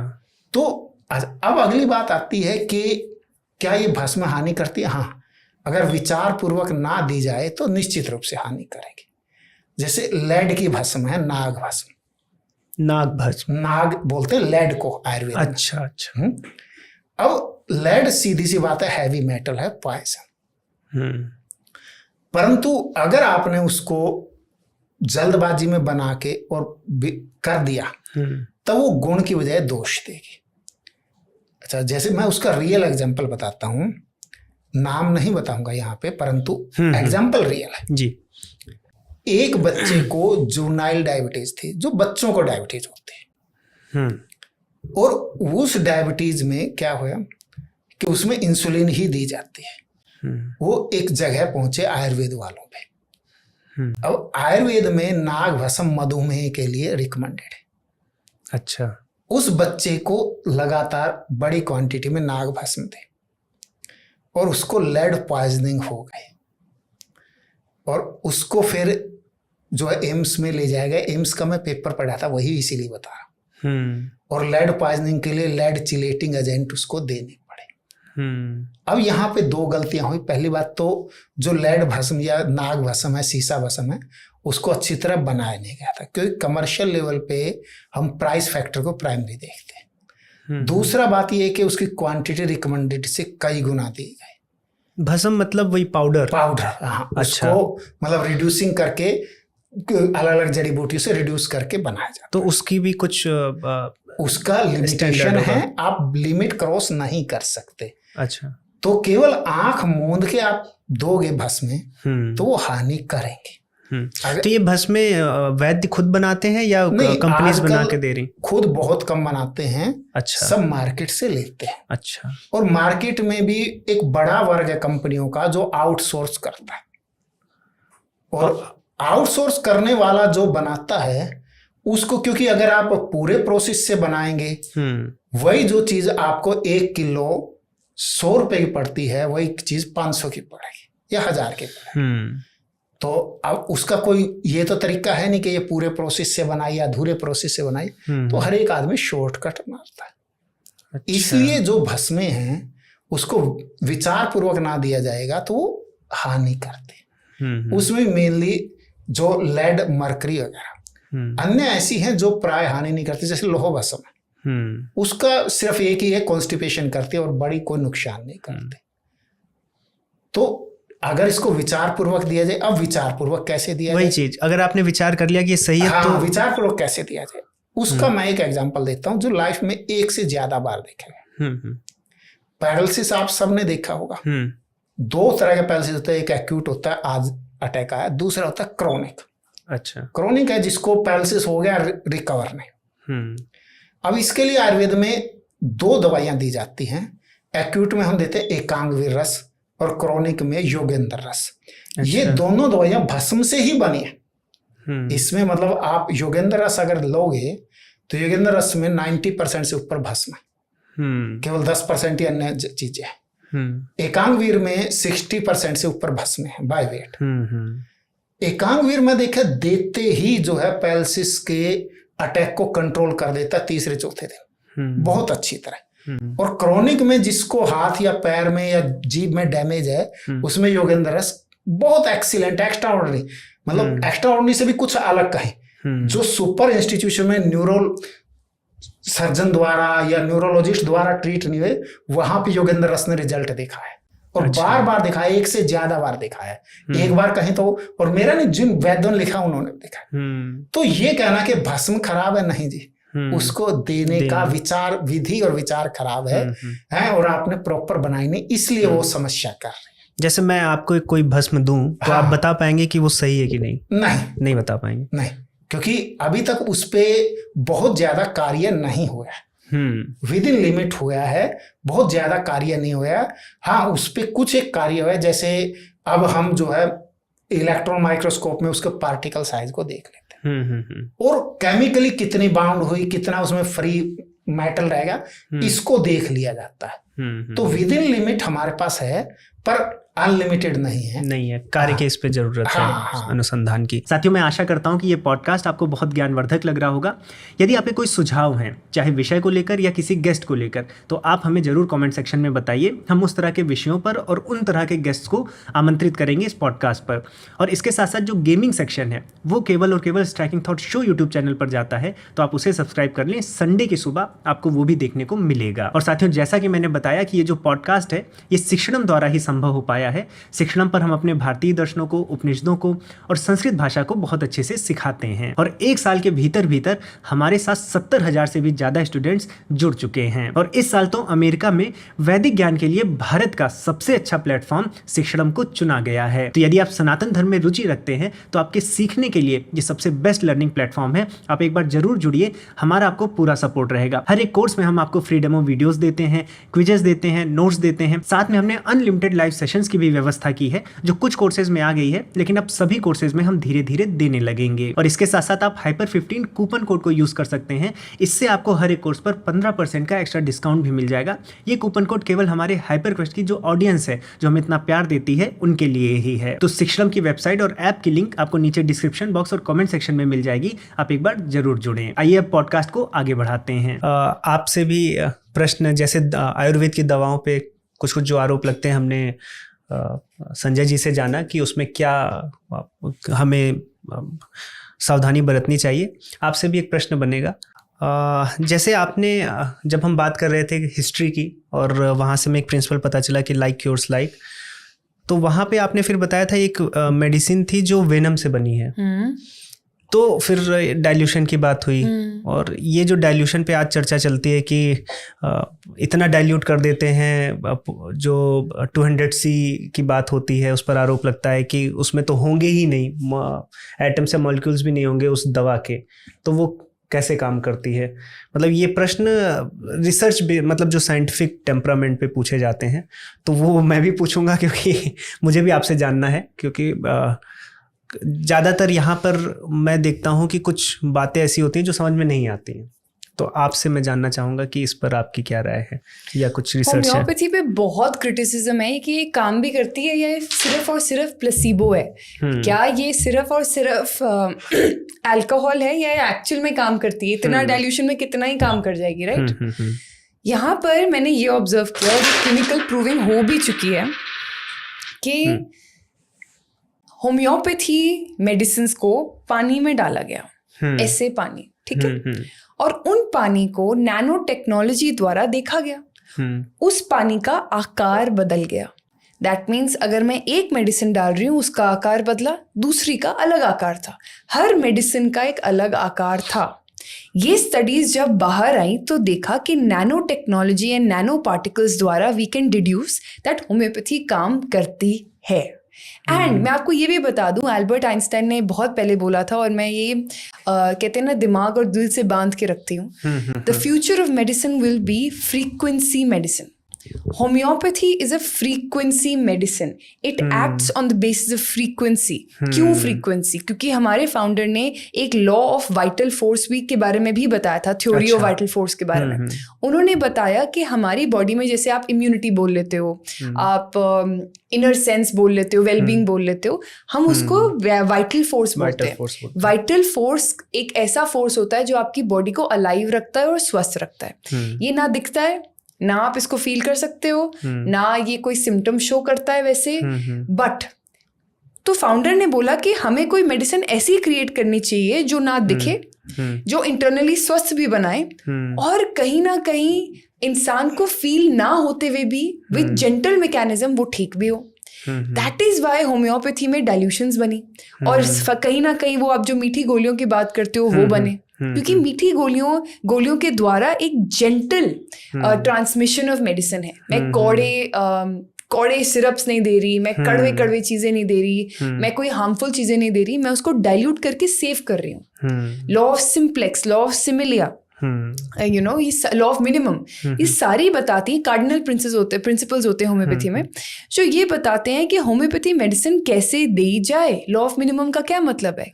डोज कम होनी चाहिए, 1 या 2 डोज में ठीक होना चाहिए इंसान, राइट? अब आप ये भी पूछोगे कि ये कैसे काम करती है 1 या 2 डोज में, कैसे डाइल्यूशन? और इसमें ये भी पूछते हैं क्योंकि बोलते हैं ना कि 10 मिनट में ले लेना, आधे घंटे में लेना, कई बार पूरे दिन चलती है। हाँ बिल्कुल, ये 10 आधे घंटे depends on the case and depends on how severe it is. मैंने ये भी देखा है दैट फीवर को जब हम मारते हैं ना पैरासीटामोल, क्रोसिन या एनी फीवर रिड्यूसिंग मेडिसिन से, तब आपका कहीं ना कहीं इम्यून सिस्टम वीक होता जाता है, क्योंकि आपकी बॉडी इंटेलिजेंट इनफ है। वो फीवर इसलिए क्रिएट कर रही है क्योंकि उसको हॉट टेम्परेचर पे वायरसेस और बैक्टीरिया मारने हैं। तो मेरा ये मानना है कि आप अगर रिड्यूस भी कर रहे हो, आप अपने कहते हैं ना सफरिंग कम करने के लिए कर रहे हो, तो उस चीज के लिए तो आप फिर वही जीरे का पानी जो मैंने बोला, फीवोएड आती है वैक्सीन में, वो बहुत अच्छी होती है, लोग बहुत लेते हैं, एंड मैंने वो भी ट्राई करी है, पेशेंट्स में काम करती है, एंड मैंने थ्रोटेड पे भी डाला उसे। तो that depends on what the symptom is. अब किसी को हेयर लॉस की प्रॉब्लम है तो मैं उसको हर 2-2 घंटे तो नहीं बोलूंगी ना, मैं तो उसको डोजेज स्टेपल फॉर्म में बोलूंगी ना। डिपेंड्स कि क्या सिस्टम है क्या नहीं है, उस पर बोला जा सकता है कि आपको ऐसे दवाई लें, ऐसे दवाई ना लें। बट डाइल्यूशन काम कैसे करती है? नैनो टेक्नोलॉजी द्वारा। होम्योपैथी प्लासीबो नहीं है। एक बहुत बड़े डॉक्टर ने जो आज डाइटिशियन भी हैं कहीं ना कहीं, उन्होंने पब्लिकली ये बोल दिया कि होम्योपैथी काम नहीं करती। तो एक डॉक्टर ने, मैंने खुद ने लिखा वहां पे, ये लो मदर टिंचर, आओ हमारी फैक्ट्री, देखो कि होम्योपैथी की मेडिसिन कैसे बनती हैं, और ये मदर टिंचर पूरी की पूरी पी जाओ। ये तो होम्योपैथी मेडिसिन है, आप कह रहे हो काम नहीं कर रही तो पी जाओ ना, कुछ तो करेगी नहीं, आपको काम तो करती नहीं है। ऑफ कोर्स काम करेगी। हर मदर टिंचर में एक्टिव प्रिंसिपल होता है, हर एक्टिव प्रिंसिपल आपको रिजल्ट देता है। अगर आप ये बोलते हो होम्योपैथी काम नहीं करती, प्लीज होम्योपैथी के सोर्सेज चेक करो। मदर टिंचर क्या होता है ma'am? Mother tincture first source होता है। अच्छा। जो होम्योपैथी में होता है, जो सपोज मैंने रॉ मटेरियल लिया, मैंने प्लांट लिया, उस प्लांट को मैंने मैसरेशन, पर्कुलेशन द्वारा मदर टिंचर में कन्वर्ट कर दिया। एक प्रोसेस होता है, उससे डाइल्यूशन बनते हैं। Yes, mother tincture is the mother source of all your medicines. Mother tinctures कहते हैं आप आयुर्वेद में कहीं ना कहीं काढ़ा जो बोलते हैं एक मेडिसिन का, हम इसमें बोलते हैं मदर टिंचर। इसमें डिफरेंस क्या होता है कि आयुर्वेदा मेडिसिन अलग तरीके से बनती है, ये बनती है with principles of homeopathy pharmacopoeia of India. उसमें ये भी बताया जाता है कि आपके कितने हैवी मेटल्स हैं उस प्लांट में, आपको यूज करना चाहिए नहीं यूज करना चाहिए, प्योरिटी कितनी है, आपकी TLC कितनी है, आपका अगर आप रोजमेरी यूज कर रहे हो उसमें रोजमैरिक एसिड कितना है, जबरंडी यूज कर रहे हो, जबरंडीन जो एक्टिव प्रिंसिपल है कितना है, अगर स्ट्रोपैंथस यूज कर रहे हो तो उसमें कितना एक्टिव प्रिंसिपल है। ये सारी हर्ब्स है ना कहीं ना कहीं। और ये मदर टिंचर भी प्रिस्क्राइब की जाती है कभी? जी, बहुत अच्छी तरीके से। और ये जो आरोप उठते हैं मदर टिंचर पे भी उठते हैं कि क्या कि प्लेसिबो का? मदर टिंचर पे नहीं उठते और उठ भी नहीं सकते। कई लोग बोलते हैं कि आरोप ऐसे उठते हैं कि होम्योपैथी तो डाइल्यूशन होती है और मीठी गोलियां होती है, मदर टिंचर थोड़ी होती है। नहीं, मदर टिंचर पार्ट होता है होम्योपैथी का, एक ऐसा पार्ट होता है जिससे पूरी होम्योपैथी साइंस निर्भर है।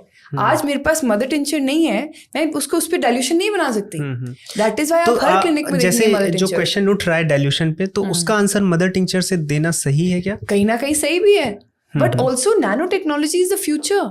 आप देखो, एक एक मेडिसिन पानी में डाल के नैनो टेक्नोलॉजी द्वारा उसको स्टडी किया गया है, देखा गया है कि पल्सेटिला का स्ट्रक्चर अलग होता है पानी में और बेलाडोना का अलग होता है। अच्छा। और सारी डिफरेंट पोटेंसीज में स्टडी करा गया है। और अगर काम नहीं कर रही होती तो कस्टमर बेस नहीं होता, अगर कस्टमर बेस नहीं होता और ठीक नहीं हो रहे होते तो साइंस खत्म हो जाती। आज आप बिलीव करोगे, मेरे को नहीं पता आयुर्वेदा में कितनी दवाइयाँ इंडिया से आती हैं, बाहर से आती हैं। होम्योपैथी में हर कॉन्टिनेंट, कंट्री से आती है दवाइयाँ। बिकॉज हम जब वैक्सीन में देखते हैं मेरी दवाई अन्य क्या, raw herbs, material, raw material हर जगह से आती है। दवाइयों का मतलब रॉ मटेरियल एंड हर जगह से आती है। अब जैसे स्ट्रोपैंथिस बेलेडोना है, वो कहीं ना कहीं यूके से आ रही है। क्यों वो यूके से क्यों आ रही है? क्योंकि वहीं पे बनती है, वहीं से सोर्स्ड है। आप कैलेंडुला फ्लावर्स देखो, वो कहाँ से आते हैं? इंडियन कॉकरोचेस कहाँ से आते हैं? वेनम कहाँ से आता है? आपका एपिस बी कहाँ से आती है? एक एपिस एक पर्टिकुलर बी ही है, और वो बी यहाँ पे थोड़ी मिलेगी मुझे। हाँ, अगर ये मतलब प्लेसिबो ही होता, या फिर इतनी मेहनत करने की इतनी मेहनत की जरूरत क्या होती? मैं तो कुछ भी बना के दे देती आगे, वो काम कर जाता, नहीं करता, फिर आपको दिखता। बट जो चीज काम करती है उसके रॉ मटेरियल को बैक ट्रैक करो कि वो कहाँ से सोर्स्ड है। हमें तो पता है, हम रोज की अपने क्यूसी में देखते हैं कि कितने रॉ मटेरियल्स फेल हो जाते हैं, क्योंकि उसमें वो एक्टिव प्रिंसिपल होता ही नहीं है। और जब वो फेल होते हैं तो हमारी रिस्पॉन्सिबिलिटी बनती है as brand owners, as responsible homeopathy industry people, that हम वो मेडिसिन ना बनाएं और उसको आगे ना दें और उस रॉ मटेरियल को डिस्कार्ड करें। आपके वर्ल्ड में आज मैं ये भी बता दूं, बहुत कम ऐसे मैन्युफैक्चरर्स रह गए हैं जो आपको सप्लाई दे सकते हैं, और अच्छी सप्लाई दे सकते हैं for raw materials. That means हमारे वर्ल्ड का फ्लोरा फोना खत्म हो रहा है। एंड जितना फ्लोराफोना खत्म होएगा उतना होम्योपैथी में इम्पैक्ट भी होगा। ऑब्वियस सी बात है, इसलिए शायद हम डाइल्यूशंस बना लेते हैं ताकि कहीं ना कहीं चल जाए, क्योंकि डाइल्यूशन में हम डाइल्यूट कर लेते हैं ना, ये 1 पार्ट लेके। बट ये फैक्ट है।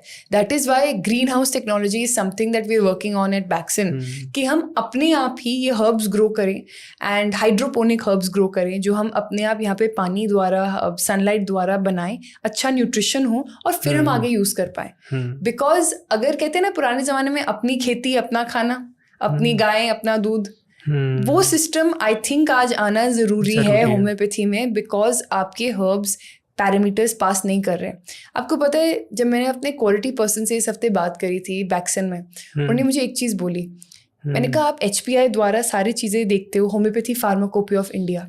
शी सेड बिल्कुल भी नहीं, मैं HPI भी देखती हूँ, मैं HPUS भी देखती हूँ। जो होम्योपैथी फार्माकोपिया ऑफ US है वो क्या कहती है, जो होम्योपैथी फार्माकोपिया ऑफ यूरोप है वो क्या कहती है। हर कंट्री की अपनी अपनी फार्माकोपिया है जिसके द्वारा एक प्रोसेस बन जाता है। Yes, this is a principle on what every industry today और every industry today should run, और every company in homoeopathy should run like that. And this qualifies your medicine to be international standards द्वारा। We must have that. और जैसे दवाओं के साथ साथ बहुत सी चीज़ें दी जाती हैं। जनरल वेलबींग आपने बताया कि 2 तरह की चीज़ें होती हैं, एक तो जो आपको स्वस्थ रखे, और एक जो आपके रोगों को कंट्रोल। हाँ, तो स्वस्थ रखने में जैसे हम देखते हैं आयुर्वेद सबसे ही आगे दिखता है। तो उसमें भी च्यवनप्राश आदि चीज़ें रहती हैं। तो उसमें कैसे डिसाइड करते हैं कि स्वस्थ रहने के लिए? देखिए, अब आज के दिन एक सबसे बड़ी चीज़ है स्ट्रेस, तनाव। अब स्ट्रेस में होता क्या है हमारे शरीर में, देखिएगा, फिर हम इसी विषय पे आयुर्वेद में आएंगे। हमारी बॉडी में एक हार्मोन होता है कोर्टिसोल। हाँ, वो स्ट्रेस के लिए जिम्मेवार है। ये एड्रिनल ग्लैंड होती है किडनी के ऊपर, उसमें से निकलता है। अब कोर्टिसोल की हमें स्टैंडर्ड मात्रा चाहिए 50 से 250 मिली इक्विवेलेंट, और कोर्टिसोल हमें 2 ही टाइम मैक्सिमम चाहिए, एक तो सुबह 8 बजे और एक शाम को 5 बजे। क्यों? वो शरीर की प्रक्रिया है। अच्छा, शरीर का उसी समय मैक्सिमम होता है। परंतु क्या है, ईश्वर ने हमारे शरीर को ऐसे बनाया, जब भी हम तनाव में होते हैं कोर्टिसोल निकलता है। अच्छा, शरीर में बहुत सी चीजें एक दूसरे के विरोधी होती हैं। कोर्टिसोल क्या करता है, शुगर को बढ़ाता है, शरीर में ग्लूकोज लेवल को बढ़ाता अप करता है, और इंसुलिन क्या करता है, ग्लूकोज लेवल को कम करता है। दूसरा कोर्टिसोल क्या करता है, शरीर में फैट के लेवल को बढ़ाता है। अच्छा, और थायराइड क्या करता है, T3 T4 फैट के लेवल को कम करता है। और भी कई काम मैं शॉर्ट में बता रहा हूं। अब जैसे ही हम तनाव में आए, हमारा कोर्टिसोल बढ़ गया। अब कोर्टिसोल बढ़ गया, ठीक है, उसके कारण ब्लड में शुगर बढ़ गया, ग्लूकोज बढ़ गया, उसके कारण इंसुलिन बढ़ गया। अब इंसुलिन ज्यादा हो गया, शरीर उतना यूज नहीं कर पा रहा, इंसुलिन रेजिस्टेंस हो गया। थायराइड का हार्मोन ज्यादा बढ़ गया, उसके फैट को कंट्रोल करने के लिए वो अनावश्यक। कोर्टिसोल के कारण हमारे को अनावश्यक घबराहट, पसीना, और हम एक स्ट्रेस मोड में आ गए हमेशा के। अब आइए, यहाँ पे आयुर्वेद ने क्या किया, मेडिकली 1 से ज्यादा बार मनुष्य और चूहों पे प्रयोग किया गया है। अश्वगंधा ने कोर्टिसोल लेवल को कम किया है। अच्छा। 1 से ज्यादा बार, और भारत से बाहर और भारत के अंदर दोनों जगह चूहों पे प्रयोग किया गया है। कोर्टिसोल को कम किया है, परंतु केवल एक्सेस कोर्टिसोल को कम किया है, नॉर्मल से नीचे नहीं ले गए। अब अगर आप प्रतिदिन थोड़ी सी मात्रा में अश्वगंधा किसी भी तरह यूज करते हैं, आप उस स्ट्रेस से बच सकते हैं और उसके नेगेटिव इफेक्ट से बच सकते हैं। ये आयुर्वेद का स्वास्थ्य को स्वस्थ रखने का उपाय। अब आज दूसरी प्रॉब्लम हमारी हाइपर एसिडिटी। अच्छा। एक समय हमारे पास टेल लिए कौन सी दवा कितनी दुनिया में बिकती है। एक समय था रेनिटिडीन, अगर नाम सुना हो, एसिलोक नाम से आती है, जिनटेक नाम से आती है, अब तो कम हो। हाँ, जिनटेक सुना है। एक समय था, आज से लगभग 20-25 साल पहले, इस दवा का रिकॉर्ड था हाईएस्ट बिकने वाली 10 दवाइयों में।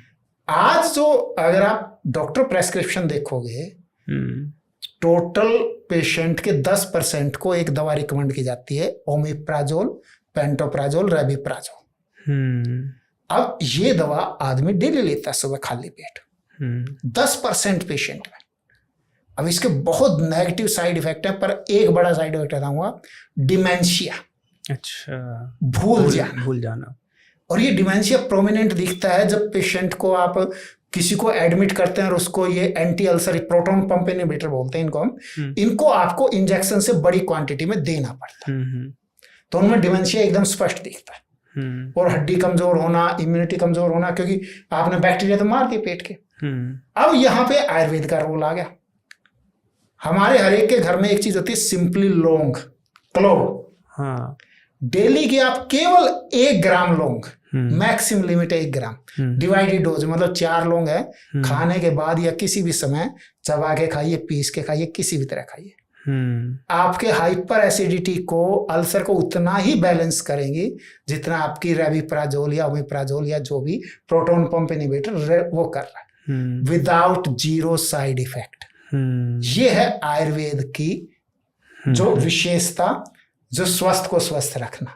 तो इसीलिए क्या ये अलग अलग जो इंग्रेडिएंट्स हैं, लौंग हो गया, अश्वगंधा, इनसे मिला के वो जो च्यवनप्राश आदि बनाते हैं? नहीं, देखो ऐसा होता है, च्यवनप्राश आयुर्वेद में एज ए टॉनिक रिकमेंड नहीं किया गया है। अच्छा। हाँ, वहां पे इसको रसायन बोल रहा है बॉडी को रीजनरेट करने के लिए, परंतु इसके साथ जो कंडीशन है वो इतनी हार्श है, प्रेजेंट में पॉसिबल नहीं है। कुटी प्रवेशिक विधि बोलते हैं इसको। हाँ, अगर आपको उसकी बजाय लाभ लेना है तो च्यवनप्राश की बजाय आंवला, आंवला पाउडर या आंवला के रसायन, जिसमें आंवले पाउडर में आंवले का रस डाल के सुखाया गया, वो लीजिए, बजाय इसके कि आप च्यवनप्राश लें।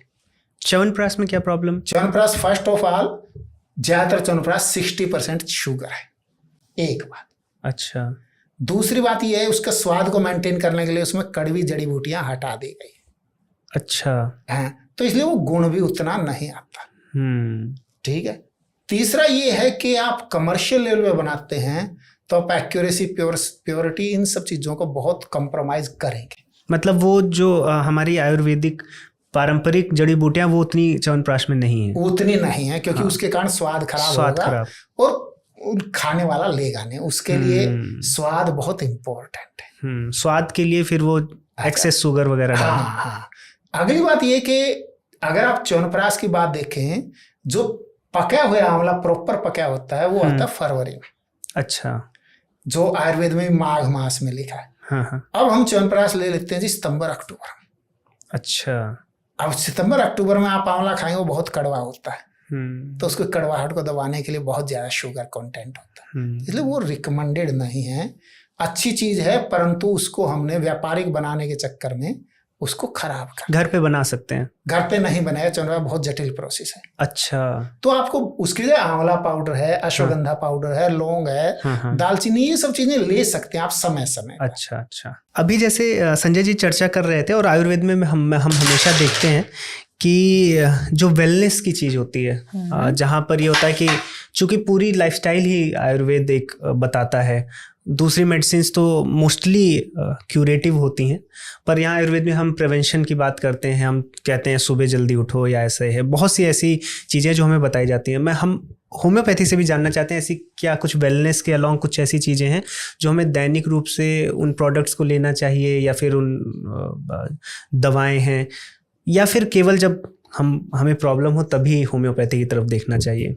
होम्योपैथी में जो लॉ ऑफ सिमिलिया है ना, हाँ, और हाँ। लॉ ऑफ मिनिमम है, वो हमें कहीं ना कहीं ये बताता है कि दवाई तभी ली जाए जब बॉडी में थोड़ी सी गड़बड़ाहट हो, या थोड़ी चेंजेस हों जो प्रेफरेबल नहीं है या सही नहीं है। तो मैंने होम्योपैथी में प्रिवेंटेटिव बहुत कम देखा है, क्योंकि हमारी प्रूविंग भी यही कहती है कि अगर मैं थायरोडिनम 1x देनी शुरू कर दूं हर पेशेंट को 1 tablet 3 times a day, it is quite possible that मैं वो मेडिसिन को मैं प्रूव कर दूंगी, क्योंकि मैंने बोला ना सिंकोना बा का एक्सपेरिमेंट बताया।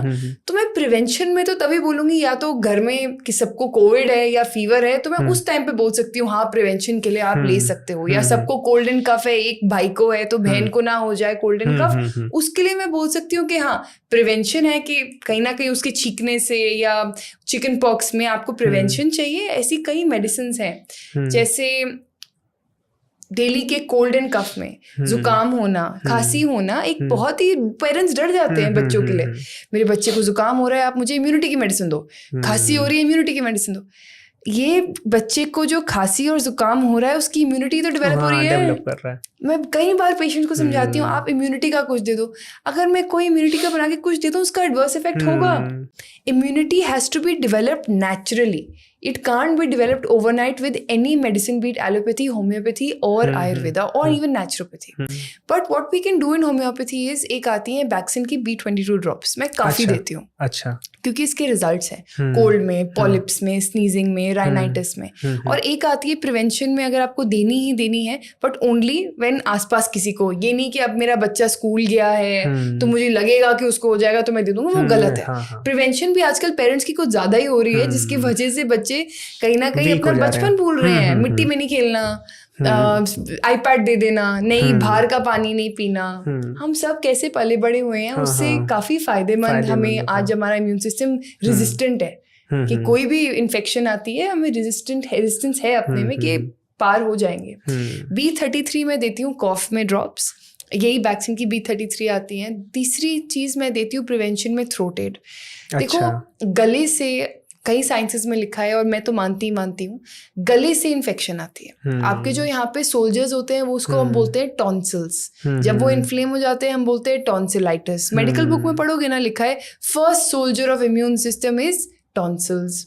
ये टॉन्सिल्स बढ़ जाते हैं जब कोई भी इन्फेक्शन आती है, कोल्ड कफ हो जाता है, पेरेंट्स डर जाते हैं कि मेरे बच्चे को टॉन्सिलाइटिस हो गया, अब मैं क्या करूं। उस टाइम पे मैं ये B22, B33 और थ्रोट एड देती हूँ, क्योंकि कोई भी बीमारी आपके गले के थ्रू आती है। गला खराब हो रहा है, नेक्स्ट फीवर हो जाएगा, गला खराब, खट्टा खाया, सबसे तेज इचिंग यही होती है, कानों में होती है, नाक में होती है। एग्जैक्टली, तो उसके लिए मैं थ्रोट एड देती हूँ, बहुत काम करती है। मैं बचपन से यही खाती आई हूँ।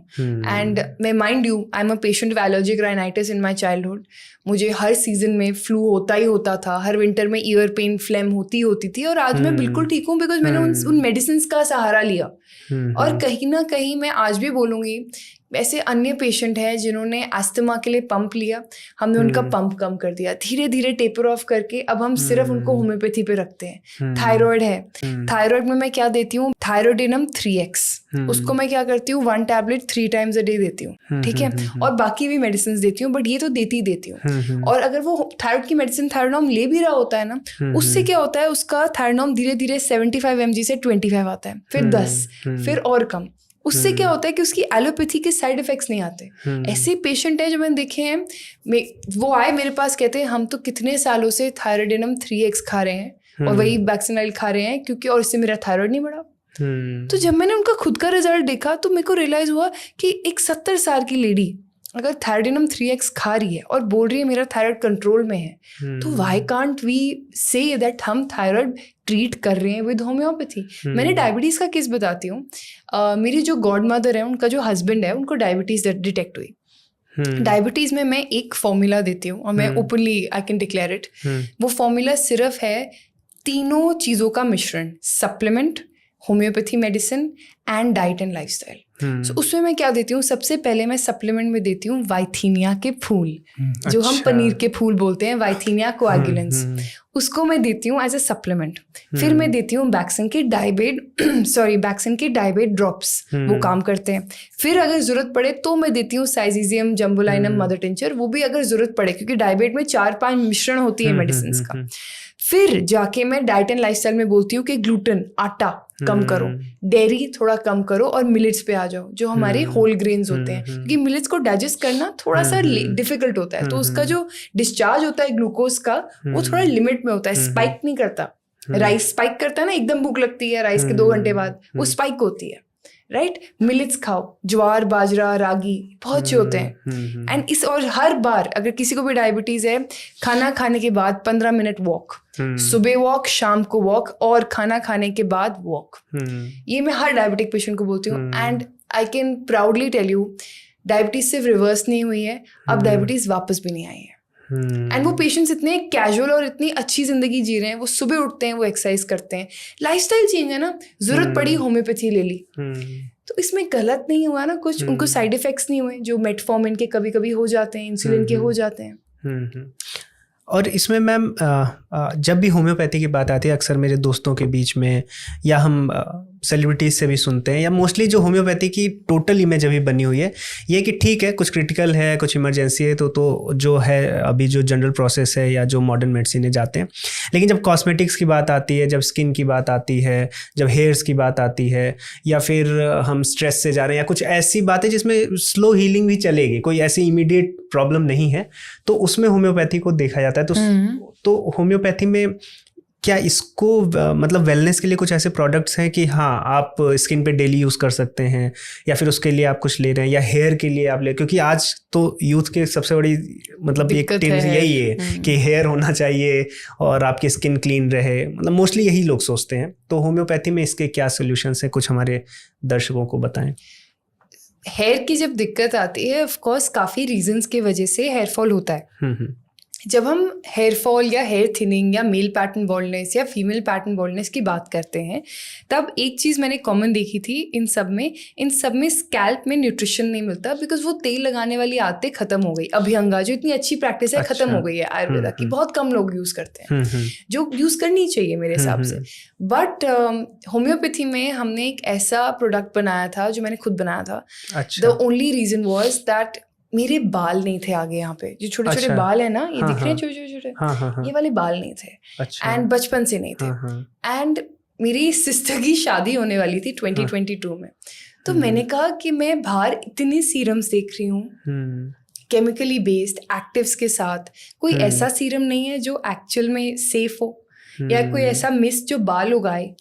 तो मैंने 5 मदर टिंचर्स मिक्स करके, रोज मैरिनिक एसिड जो रोजमेरी मदर टिंचर है उसमें है, एंड जबरंडी, आर्निका, कैंथारिस, सिंकोना, इन सबको मिक्स किया। 5 ही हर्ब्स हैं उसमें, और उनको मिक्स करके एक हेयर रिवाइवर स्प्रे बनाया।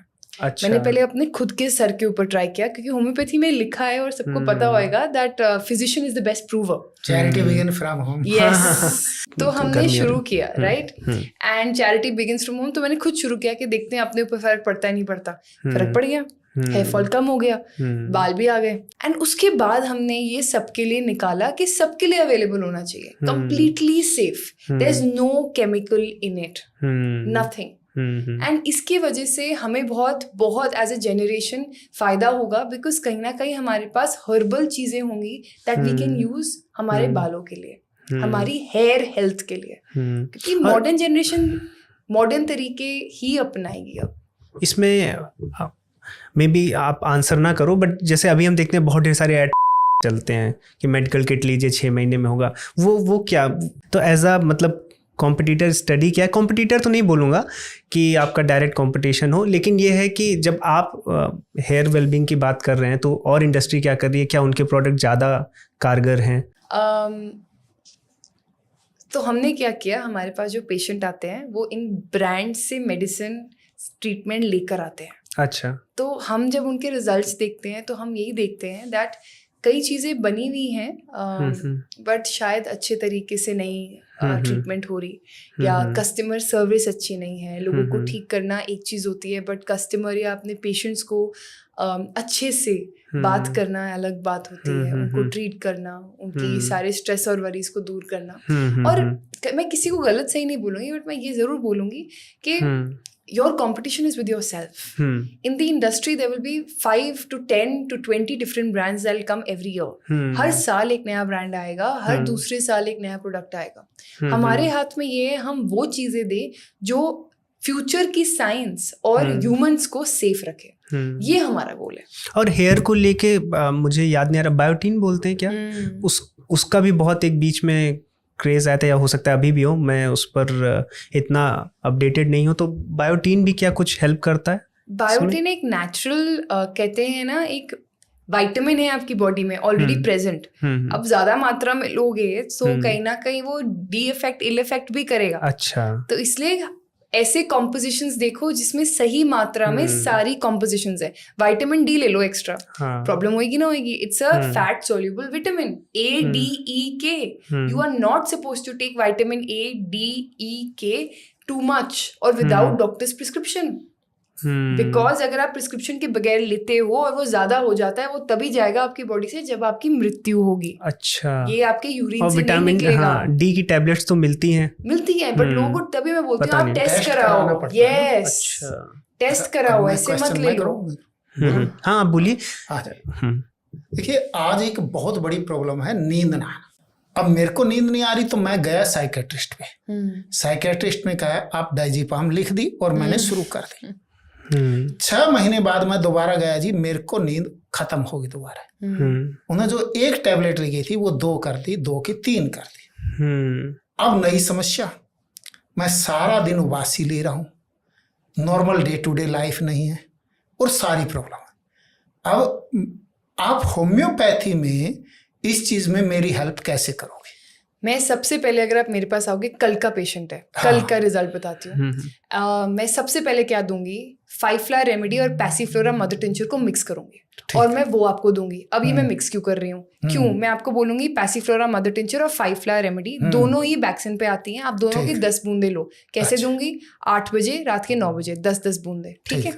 अब ये कल का, परसों का केस है, उसको क्रॉनिक इंसोम्निया है। वो लड़की सो ही नहीं सकती। वो शायद जब 12वीं में थी ना, रात रात को उठती थी, सिर्फ किताबें पढ़ती थी, नींद ही नहीं आती थी। और आज भी उसका यही है कि वो रात रात को उठती है, भूख लगती है, ग्रेलिन बढ़ता है एंड खाती है फिर, और खाती है, वेट गेन होता है।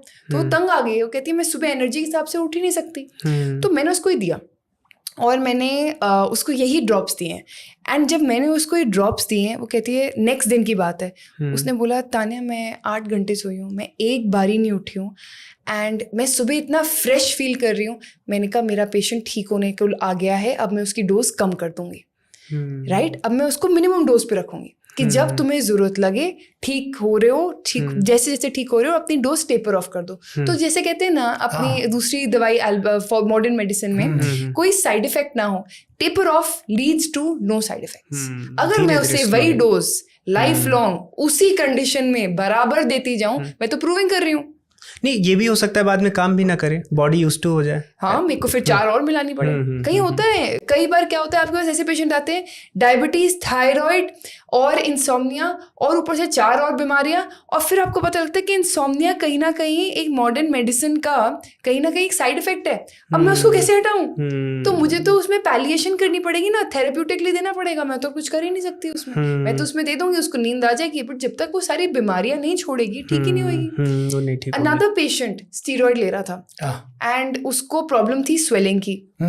मैंने कहा ये कॉस्मेटिक कंसर्न के लिए आप स्टीरॉइड ले रहे हो? मैंने कहा कॉस्मेटिक कंसर्न है, स्वेलिंग अगर फेस पे भी हो गई, आप स्टीरॉइड पे क्यों आ गए? कहते कहीं इलाज ही नहीं है, हमने होम्योपैथी देख लिया, आयुर्वेदा देख लिया, सब देख लिया। तो मैंने कहा पहले तो आप लोग ये डिसाइड करो कि स्टीरॉइड के जो साइड इफेक्ट्स हैं वो लेने के लिए आप तैयार हो। पहले ये डिसाइड करो कि कॉस्मेटिक कंसर्न ज्यादा इंपॉर्टेंट है या स्टीरॉइड ज्यादा इंपॉर्टेंट है। और फिर जब वो गए अपने डॉक्टर के पास, तो डॉक्टर ने बोला ये तो सारे सिम्टम्स स्टीरॉइड के हैं, स्टीरॉइड रोक दो, स्टीरॉइड ठीक हो जाओ, बॉडी ठीक हो जाएगी। तो फिर मैंने उनको बोला होम्योपैथी स्टार्ट करने से पहले तो स्टीरॉइड रोको। First you stop the steroid. एक तो ना मुझे पता लगेगा कि मेरी मेडिसिन एक्ट कर रही है नहीं कर रही, दूसरा बॉडी को ओरिजिनल स्टेट में आने दो, बाकी सिम्टम तो ठीक हुए, इतनी प्रॉब्लम तो नहीं होनी चाहिए। ऐसी चीजें भी हमने देखी है। अब यहीं से मेरा क्वेश्चन निकल रहा है अगला। हाँ जी, ठीक है, आपने स्टेरॉइड की बात, हाँ, एक बच्चा है जिसको अर्थराइटिस, रूमेटॉइड अर्थराइटिस, बच्चों को भी हो जाता है जुवेनाइल, बड़ों को अलग विषय में जुवेनाइल अर्थराइटिस। अब उस केस में मेडिकली कोई भी दवा दीजिए आपको स्टेरॉइड देना पड़ता है, क्योंकि दवाइयाँ रिस्पॉन्ड नहीं करते और इम्यूनोसप्रेसेंट के रूप में स्टेरॉइड देना पड़ता है। अब आ जाता है रोल होम्योपैथी का, कि होम्योपैथी कैसे हेल्प करे। हम नहीं कह रहे कि उसकी सारी दवाइयाँ छुड़वा दीजिए, नहीं, कोई नहीं, कुछ कम कर दीजिए। होम्योपैथी कैसे हेल्प करेगी उसकी, क्योंकि उसको प्रॉब्लम क्या आनी है। आज 5 मिलीग्राम प्रेडनिसोलोन ले रहा है, वो 1 साल बाद 20 मिलीग्राम पे आएगा, पहली चीज। आज वो non steroidal anti inflammatory drug ले रहा है 100 mg, 1 साल बाद वो 300 पे आएगा, ठीक है। उसकी ज्वाइंट डिफॉर्मिटी साल दर साल बढ़ती चली जाएगी। अब मेरा क्वेश्चन ये, ठीक है, वो जो भी दवाई ले, साथ में होम्योपैथी उसकी कैसे हेल्प करे कि उसको एक तो ये प्रॉब्लम ना हो, दूसरा डोज ना बढ़े। सर मैं और मेरी पूरी फैमिली में जेनेटिक डायथिसिस है रूमेटॉइड आर्थराइटिस की। अगर आप यहाँ देख पाओगे मेरी उंगलियां थोड़ी सी टेढ़ी है, आपको दिख जाएगा। एंड टेढ़ी होने का मतलब बचपन से नहीं थी, बट मेरे अंदर जेनेटिक डायथिसिस है कि अगर मैं एक्सरसाइज नहीं करूंगी, मैं लाइफस्टाइल और डाइट मेंटेन नहीं करूंगी, मेरे और मेरे फादर में जेनेटिक डायथिसिस है कि अगर हम एक्सरसाइज नहीं करेंगे हमारा आर्थराइटिस एक्टिव हो जाएगा। हमारा ESR कभी नॉर्मल आ ही नहीं सकता, बिकॉज हमारा आर्थराइटिस है बॉडी में, वो आएगा ही नहीं नॉर्मल, ठीक है। और हमने एक्सेप्ट कर लिया। तो हमने क्या किया, डॉक्टर बख्शी प्रोटोकॉल मैं तो इसे कहती हूँ, वो खुद लाइव एग्जांपल है। मैंने और उन्होंने सबसे पहले, हम कोई इम्यूनोसप्रेसेंट्स नहीं लेते, हम कोई स्टीरॉइड्स नहीं लेते, और मेरे फादर 70 साल से ऊपर के हैं, वो कुछ नहीं लेते अपने रूमेटॉइड आर्थराइटिस के लिए। हम लोग क्या करते हैं, सबसे पहले तो हम अपनी पूरी डाइट और लाइफस्टाइल का ध्यान रखते हैं। आयुर्वेदा नेचुरोपैथी में लिखा है कड़ी चावल, लोबिया, राजमा, छोले, चने कहीं ना कहीं आपको दर्द देंगे। आप वाटरमेलन ले लो, नेक्स्ट दिन लस्सी ले लो, नेक्स्ट दिन दर्दें शुरू हो जाएंगी। बोला जाता था पहले, वो लोग बोलते थे लस्सी मत लेना, दर्द बढ़ जाएगी, क्योंकि तासीर ऐसी है उसकी। ठंडा मत लेना, दर्द बढ़ जाएगी। तो हमने पहले सारी चीजें अपनी लाइफस्टाइल से कम कर दी, एलिमिनेट जितना कर सकते हैं कर लिया। अल्कोहल तक आपकी दर्दें बढ़ाता है कहीं ना कहीं, तो प्लीज इसको भी लिमिट में रखिए। एंड फिर हमने ये हटाया। सेकेंड, हमने क्या किया, एक्सरसाइज। हमने ये नोट किया कि अगर आपके पास जोड़ों का दर्द आ रहा है, क्रैम्प्स आ रहे हैं, रात को रेस्टलेस लेग सिंड्रोम आ रहा है, या आपके पास आर्थराइटिस, सिंपल क्रैम्प्स कहीं भी बॉडी में, frozen shoulder, cervical, exercise is mandatory. मेरे क्लिनिक में सर एक योगा आचार्य जी होते हैं, जिनका मेन मिशन ही ये है कि जिनको भी दर्दें हैं उनको एक्सरसाइज करवाओ। मेरे जितने पेशेंट हैं वो कहते हैं अभी 1 महीना छुट्टी पे थे ना, एक्सरसाइज नहीं करी तो दर्द वापस आ गया। मैंने कहा आएगा ही आएगा, ये लाइफस्टाइल प्रॉब्लम है। मैंने कहा इसमें अब मैं होम्योपैथी दूं, आयुर्वेद दूं, इससे बेटर अपनी लाइफस्टाइल ठीक करूं। मैंने कहा एक्सरसाइज ही दर्द को मारेगा। हम ये बोल देते हैं जिम जाऊंगा और दर्द होगा, मैं नहीं जाऊंगा, नहीं, एक्सरसाइज करें, योग रोज करें, exercise is the main thing. साथ ही में तीसरी चीज, डाइट एक्सरसाइज के साथ होम्योपैथी मेडिसिन। हाँ, यही सर जब मुझे जरूरत पड़ती है, मैं रूमेड प्लस या रूमेड एक्टिव एक आती है, मैं वो लेती हूँ। और साथ ही में अगर ज्यादा हो जाता है दर्द, इनका एक ऑयल आता है, वही रूमेड ऑयल, मैं वो पेशेंट्स को देती हूँ। दे सकते हैं सर, मैंने दी है। अच्छा। और ग्रोइंग पेन्स में तो मैंने साथ ही में पेंटाफॉस 6x दी है। पोस्टपार्टम ना जो फीमेल्स होती है ना, उनमें बहुत दर्द होता है। मैं वैक्सीन का पेंटाफॉस 6x 4 tablets 3 times a day तक मैंने दी हुई है दर्द में। और क्या इफेक्ट है सर, अकड़न खत्म हो जाती है, ये सारे जो कहते हैं ना इन्फ्लेमेशन खत्म हो जाती है। ऐसे कई पेशेंट्स हैं जो और पेंटाफॉस एक दवाई भी नहीं है, पेंटाफॉस होम्योपैथी में मिनरल्स हैं सिर्फ, पेंटाफॉस 5-फॉस इसका मिश्रण है। And sir patients are doing very well. यहाँ तक कि मैं खुद पेंटाफॉस का सिरप रखती हूँ। एनर्जी नहीं है, स्ट्रेंथ नहीं है बॉडी में, पेंटाफॉस का सिरप ले लो, बहुत फर्क पड़ता है। I am not kidding. मैंने डायबिटीज, थायराइड अपने सामने, रूमेटॉइड आर्थराइटिस, मैं खुद पेशेंट हूँ। We are all seeing some great results.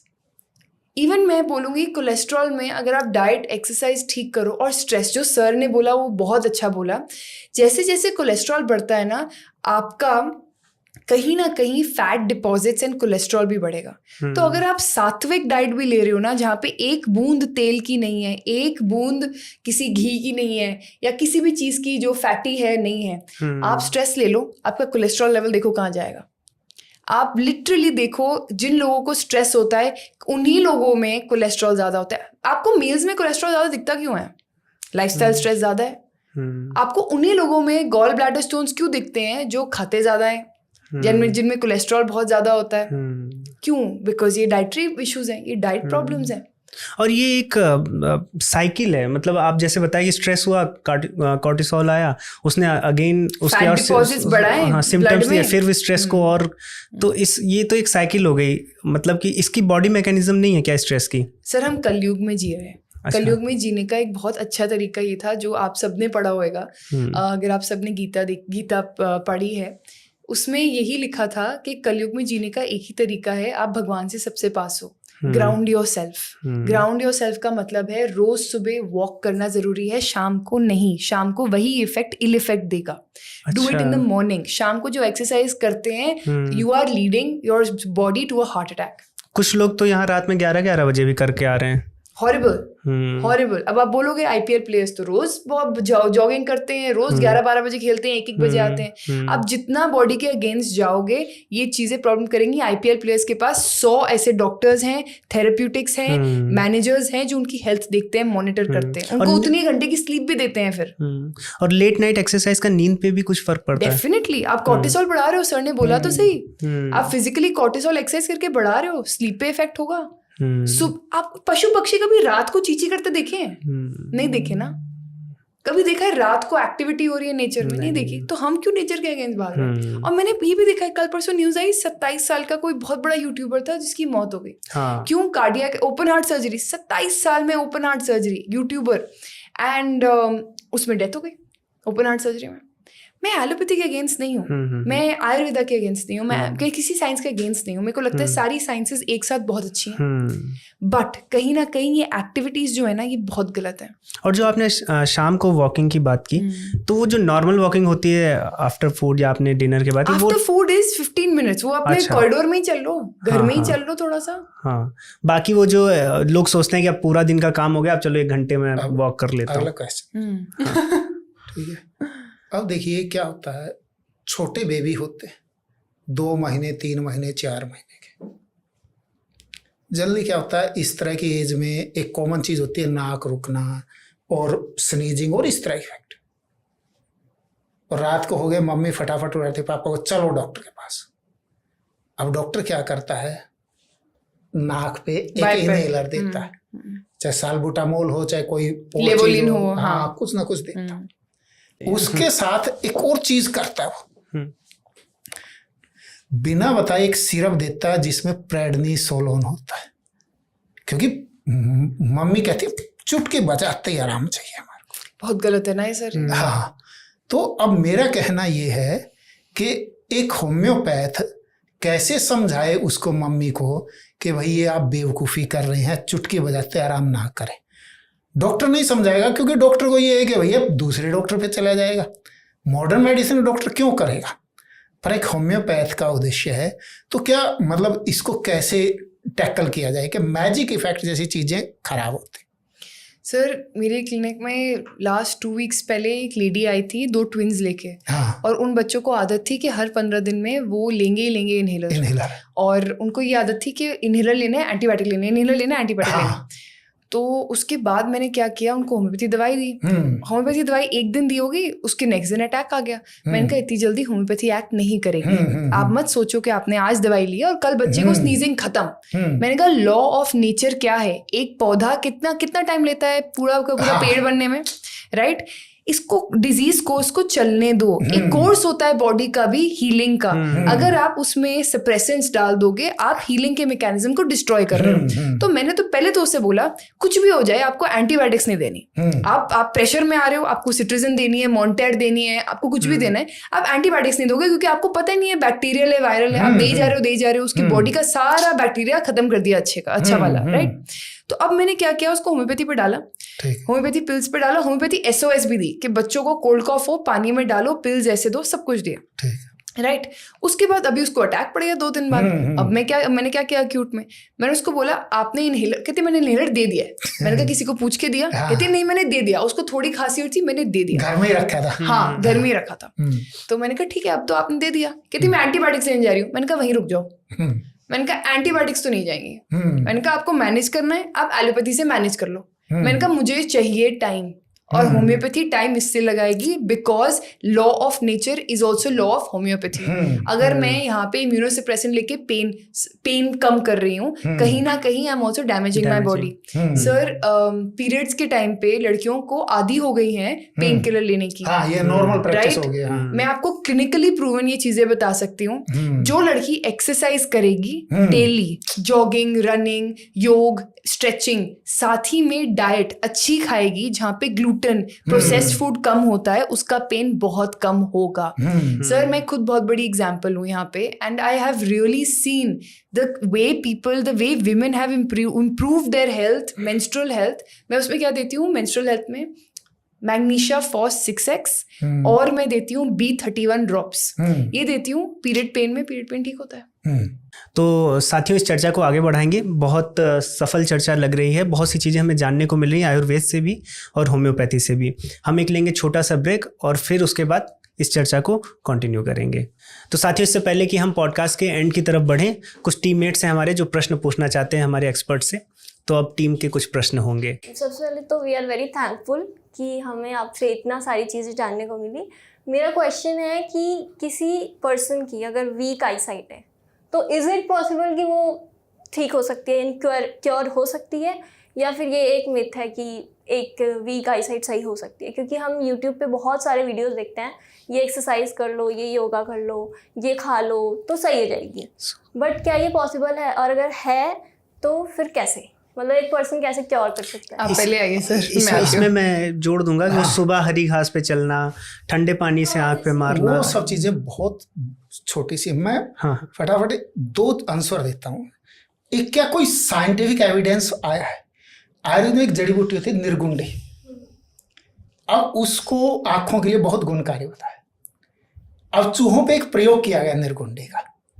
क्या किया गया? हमारा उस चूहों को एक इंजेक्शन दिया गया जिससे आंख का लेंस धुंधला हो जाता। अच्छा। अब धुंधला, उसको जिन चूहों को निर्गुंडी और वो दिया गया उनका धुंधला नहीं हुआ। अच्छा। और जिनको केवल इंजेक्शन दिया उनका धुंधला हो गया। अब ये धुंधला क्या होता है? आंख का लेंस, हमारे आंख के लेंस में 2 तरह के प्रोटीन होते हैं, एक वाटर सोल्यूबल होता है, एक इनसोल्यूबल होता है। और इनसोल्यूबल बहुत कम होता है, सोल्यूबल ज्यादा होता है। वो इंजेक्शन देने से इनसोल्यूबल प्रोटीन बढ़ गया, इसके कारण धुंधला हो गया लेंस। और इंजेक्शन निर्गुंडी साथ में दिया तो वाटर सोल्यूबल प्रोटीन बढ़ा रहा है, वो कम नहीं हुआ। ये होगी एक बात। अब आ जाती है क्या आयुर्वेद में काम करता है। हाँ, पहली दवा मेरी चॉइस की है शतावरी, जो मोर देन 100% अगर 1 साल लेंगे आप तो मैं अबो 100% श्योर हूं कि आंख को रिपेयर करेगी। इवन आपकी चाहे कॉर्निया में हो, चाहे रेटिना में हो, चाहे मसल डैमेज हो, मसल वीक हो, हर स्थिति में काम करेगी केवल शतावरी लेने से। और इसको आयुर्वेद में बार बार लिखा गया है और ये सही है। जब आती है बात आंखों की दिक्कत की, होम्योपैथी में चलता है सिनेरिया मैरिटिमा और यूफ्रेशिया ऑफिसिनालिस। यूफ्रेशिया मैंने खुद यूज़ किया है कंजंक्टिवाइटिस में। मेरे आधे पेशेंट जब कंजंक्टिवाइटिस होता है, अभी जो सीज़न चल रहा है रेनी सीज़न, हमने यूफ्रेशिया देखा है काम करता है। पर अगर मैं बोलूँ यूफ्रेशिया कैटरैक्ट हटा सकता है, मैंने ऐसी कोई स्टडी नहीं देखी, ये सिर्फ और सिर्फ क्लेम्स है and there is no evidence to it. मैं ये बोल सकती हूँ कंजंक्टिवाइटिस में रिलीफ देगा, इचिंग में रिलीफ देगा, ड्राई आइज में रिलीफ देगा, पर शायद ये इसमें रिलीफ ना दे। पर मैंने ये भी देखा है सर्टन केसेस में, लाइफस्टाइल में लोगों की आईसाइट बहुत ख़राब है, मायोपिया हुआ है, एंड जैसे जैसे एज बढ़ती है वर्स होता है। बट उन्होंने अपनी लाइफस्टाइल में ग्राउंड में डेली वॉकिंग, ग्राउंडिंग जो हम कहते हैं, ठंडा पानी, good vegetarian salad diet include किया, जिसकी वजह से उनकी आईसाइट का नंबर ज़्यादा होने के बजाय कम होता गया और आज उनको चश्मे की ज़रूरत नहीं है। And she is about 50-55। और वो खुद बोलती हैं कि मैं रोज़ सुबह चलती हूँ, I live a very natural life compare to city, I now live on a farm area, और वो मेरे लिए बेटर है। तो कहीं ना कहीं उसमें मैंने देखा कि इससे फ़र्क तो पड़ता है कि अगर आप लाइफस्टाइल चेंजेस करो, कई लोगों में फर्क पड़ जाएगा जिसमें इतनी बड़ी प्रॉब्लम नहीं है। पर उसके साथ ये होगा ना, लाइफस्टाइल चेंजेस में फर्क ना भी पड़े और डैमेज नहीं होगा। बिल्कुल सही कह रहे हैं। और साथ में आप जैसे आस्था है, मैं हूँ, हम लोग 10-10 घंटे लैपटॉप पे रहते हैं मोस्टली आज के किड्स, क्योंकि हमें तो काम भी वैसा है, हमारा डिजिटल काम है। तो कुछ ऐसा बताइए जो हम करें, या फिर वही है अच्छी नींद लेना और जल्दी मेरे हिसाब से तो ब्रेक लेना बहुत जरूरी हाँ, है ब्रेक अपने लेना। स्क्रीन टाइम से। मैं खुद बोलती हूँ सबको, एंड मैं खुद ब्रेक लेती हूँ। मेरे को अगर ज़्यादा देर मैं अगर सोशल मीडिया पे बैठ जाऊँ या अगर यूट्यूब पे बैठ जाऊँ, प्रॉब्लम होता है आंखों में। आप पूरे दिन एक नेटफ्लिक्स की सीरीज खत्म और जो करके देखना, अंधेरे में हम कितना देखते हैं, ओहो बहुत प्रॉब्लमेटिक है। उसको डबल ट्रिपल कर नहीं, देता पर है। उसकी पता है, नेटफ्लिक्स, हाँ नेटफ्लिक्स हो गया मैं या आज तक देख ही नहीं सकता, इरिटेट होता है। एक्चुअली मेरे को ये है ना, पढ़ने का शौक हाँ, तो पढ़ने। तो पढ़ लिया, सुन ली, हाँ। और चीज फिल्में नहीं देख नहीं, कुछ पाता। हम अच्छे शोज आपको बताएंगे। नहीं वो ठीक है, इरिटेट करती है मेरे को, चक्कर ही तो इस चर्चा को कंटिन्यू करते, मेरा एक अंतिम प्रश्न और रहेगा इसमें। जैसे संजय जी, हम जानते हैं और पढ़ते आए, बचपन से पढ़ते भी आ रहे हैं कि शल्य चिकित्सा जो थी उसके जनक सुश्रुत जी माने जाते हैं। कई तरह की प्लास्टिक सर्जरी उनकी पुस्तक में मिलती है। और आज जब सर्जरी की बात की जाती है तो जैसे, हालांकि आयुष ने तो बोल दिया है कि आयुर्वेद दिक जो डॉक्टर हैं या वैद्य हैं सर्जरी कर सकते हैं, लेकिन हम एक तरफ देखते हैं कि उनकी उतनी पढ़ाई उस चीज़ में नहीं हुई रहती। जहाँ पर अगर आप MBBS या फिर बच्चों को देखें तो वो 4-4, 5-5 साल इस चीज़ में लगे रहते हैं। तो ये कितना उचित है एक आयुर्वेदिक डॉक्टर के लिए? एक हिस्ट्री से शुरू करूंगा मैं जी।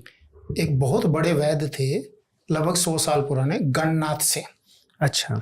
उन्होंने एक किताब लिखी है प्रत्यक्ष शरीर, मतलब ह्यूमन एनाटॉमी, संस्कृत और हिंदी में। प्रत्यक्ष शरीर। ठीक है। अब प्रेजेंट में तो ये कोई महत्वपूर्ण बात नहीं है आज के दिन, पर आज से 100 साल पहले की बात। और जैसे ये बता रही थी कि बंगाल में होम्योपैथी शुरू हुई, तो मेडिकल साइंस और आयुर्वेद में बड़ा काम बंगाल में उस समय हुआ। अच्छा। तो वो गणनाथ सेन ये लिखते हैं कि सबसे पहले जो इंडियन आरंभिक सर्जरी में काम किया जिन्होंने डेड बॉडी को चीरा, उसमें मेरे दादाजी थे, और जो ईस्ट इंडिया कंपनी के डॉक्टरों के साथ थे। और वो गणनाथ सेन बाय बर्थ ब्राह्मण थे। तो उनके दादाजी को बहुत ज्यादा बायकाट कह लीजिए और धमकियां दी गई, अच्छा, डेड बॉडी चीरने के लिए। अब आ जाते हैं हम हिस्ट्री पे। हिस्ट्री में सुश्रुत संहिता में डेड बॉडी को काट के या दूसरे तरीकों से डाइसेक्शन और अलग तरीकों से अध्ययन का विधान है। अच्छा। और प्रैक्टिस का विधान। ठीक है। अब होया क्या, एक समय पे हमारे यहाँ डेड बॉडी को छूना काटना ये सब बहुत ही बुरा मान लिया गया। अच्छा।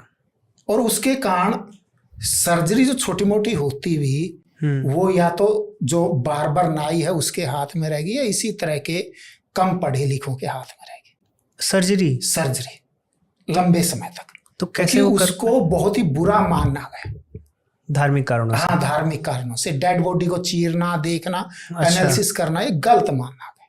अच्छा। और जिसका जो जी आया वो कर लिख दिया। महर्षि दयानंद के जीवन में भी एक घटना आती है कि उनको गंगा नदी में एक डेड बॉडी तैरती हुई मिली। वो लाए और उसको कट किया। कट इसलिए किया कि योग साधना में कहा जाता है मानव शरीर में 7 चक्र होते हैं। तो उन्होंने देखा, उन्होंने पाया भी अंदर कोई चक्र जैसी कोई चीज नहीं। ठीक है। अब आ जाते हैं हम प्रेजेंट पे। तो सर्जरी, जब तक आप डेड बॉडी को नहीं काटोगे, अभ्यास नहीं करोगे, सर्जरी नहीं। अब आ जाता है आयुर्वेद वाले करें या ना करें। ये केवल पुस्तक पढ़ने का विषय नहीं है। जैसे मैं पुस्तक पढ़ के तैरना नहीं सीख सकता, इस तरह पुस्तक पढ़ के मैं सर्जरी भी नहीं सीख सकता। इसको मेरे को पीढ़ी दर पीढ़ी सीधा, मतलब एक टीचर से दूसरा स्टूडेंट, स्टूडेंट से टीचर, इस तरह चलेगा। अगली बात यह, सपोज कीजिए मैं किडनी की पथरी की सर्जरी करता हूँ। अब मैं ब्लड ट्रांसफ्यूजन मॉडर्न कर रहा हूँ, पेन किलर मॉडर्न दे रहा हूँ, एनेस्थीसिया मॉडर्न दे रहा हूँ। तो भैया आयुर्वेद कौन सा कर रहा हूँ यहाँ? कोई आयुर्वेद जैसी चीज मैं कर ही नहीं रहा। तो मेरे को क्यों अलाव होना चाहिए? दूसरी बात एक और है, आयुर्वेद का क्षेत्र इतना ज्यादा विशाल है, आपके अध्ययन के लिए, शोध के लिए अनंत संभावनाएं। आप ऐसा कर सकते हैं, सर्जरी को टालने के लिए आप होमवर्क कीजिए। जैसे किडनी स्टोन है, उसमें हम टाल सकते हैं, परंतु क्या आज आयुर्वेद वाले कहते हैं भी हार्ट ब्लॉकेज में भी मैं सर्जरी टाल दूंगा। तो बजाय इसके कि आप हार्ट की सर्जरी मैं करूंगा ये जिद करने के, आप अपनी दवा से ब्लॉकेज रोकिए या ब्लॉकेज को रिवर्स कीजिए। अरे भैया, उसकी सर्जरी वाले सारे आपके पास आ जाएंगे, वो कोई सर्जरी नहीं कराएगा, कोई ओपन हार्ट सर्जरी नहीं कराएगा अगर आप दवा से उसकी ब्लॉकेज हटा दोगे। तो ये जिद क्यों? दूसरी बात एक और है, आपका एक स्टूडेंट है जो 5वीं क्लास का मैथमेटिक्स सॉल्व नहीं कर सकता, और आप उसको जिद कर रहे हैं कि जी मैं ग्रेजुएट इसको करूं, वो गलत होगा। हालांकि प्रैक्टिकली हो रहा है, राजस्थान में ऐसे केसेस आए हैं, फिजिक्स में एंट्रेंस टेस्ट में 0 नंबर प्रोफेसर है, माइनस में नंबर मैथ के प्रोफेसर हैं, और आप नेट पे सर्च कर सकते हैं, ये रियल है। यही अब वो क्या पढ़ाएंगे जो 0 नंबर वाले, यही हाल आयुर्वेद की सर्जरी के साथ होगा। आप आधा तीतर आधा बटेर बन जाओगे, ना तो आयुर्वेद रहेगा ना मेडिकल साइंस। आयुर्वेद में हजारों चीजें हैं जिसको आज आयुर्वेदिक प्रैक्टिशनर नहीं जानता। आप उन्हीं पे काम कीजिए, उन्हीं पे विकास कीजिए। एक व्यक्ति डेली इंसुलिन ले रहा है, आप कोशिश कीजिए उसको इंसुलिन बंद करने की। एक किडनी फेल्योर है, एक लीवर सिरोसिस है, इस तरह के प्रॉब्लम है, एक का हार्ट का वो जो है ट्रांसप्लांट ही जरूरी है। आप उन चीजों पे काम कीजिए ना कि आप उसको अवॉइड कर सके। वहां आप काम नहीं कर रहे, उसके लिए आप ये जिद कर रहे हैं जी मैं सर्जरी करूंगा। तो क्या करेंगे आप? पेशेंट के लाइफ को वो करेंगे।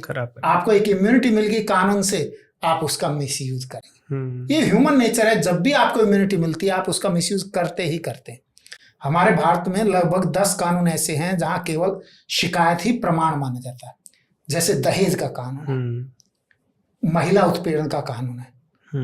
एक महिला ये लगा देती है जी इसने मेरे को 5 साल पहले छेड़ा था, आप अंदर, आपकी जिम्मेवारी है 5 साल पहले आप उसके साथ थे नहीं थे ये सिद्ध करने के। इस तरह के बहुत कानून। जब भी इम्यूनिटी मिलती है आप गलत करते हैं, ह्यूमन नेचर है। तो आपको सर्जरी के लिए चिकित्सा की इम्यूनिटी मिलेगी, आप गलत करेंगे, रोगी मरेंगे। इसलिए ये किसी भी तरह से स्वीकार्य नहीं। तो ये किया क्यों अलाउ? इसके पीछे कोई रीजनिंग? इसके पीछे लॉबिंग हो सकती है। अच्छा, लॉबिंग है। एक तो कारण ये है। दूसरा कारण ये है कि एक ह्यूमन नेचर भी है। जैसे अब डिलीवरी होने, आज के दिन हम ये देखते हैं 2/3 से ज्यादा डिलीवरी सिजेरियन है। अच्छा। तो हमारे अंदर ये वहम बैठ गया कि जी सिजेरियन वो है, सिजेरियन करना ही करना है। तो इसके लिए मॉडर्न डॉक्टर को भी ये करना पड़ेगा, अनावश्यक सर्जरी रोकनी पड़ेगी। और आयुर्वेद वाले अगर कहते हैं सर्जरी, भैया आप अपनी स्किल दिखाइए, आयुर्वेद से एनेस्थीसिया दीजिए, आयुर्वेद से ब्लड ट्रांसफ्यूजन कीजिए, आप आयुर्वेद से ही उसको हीलिंग कीजिए, तब आप कीजिए। अदरवाइज क्यों कर रहे हैं?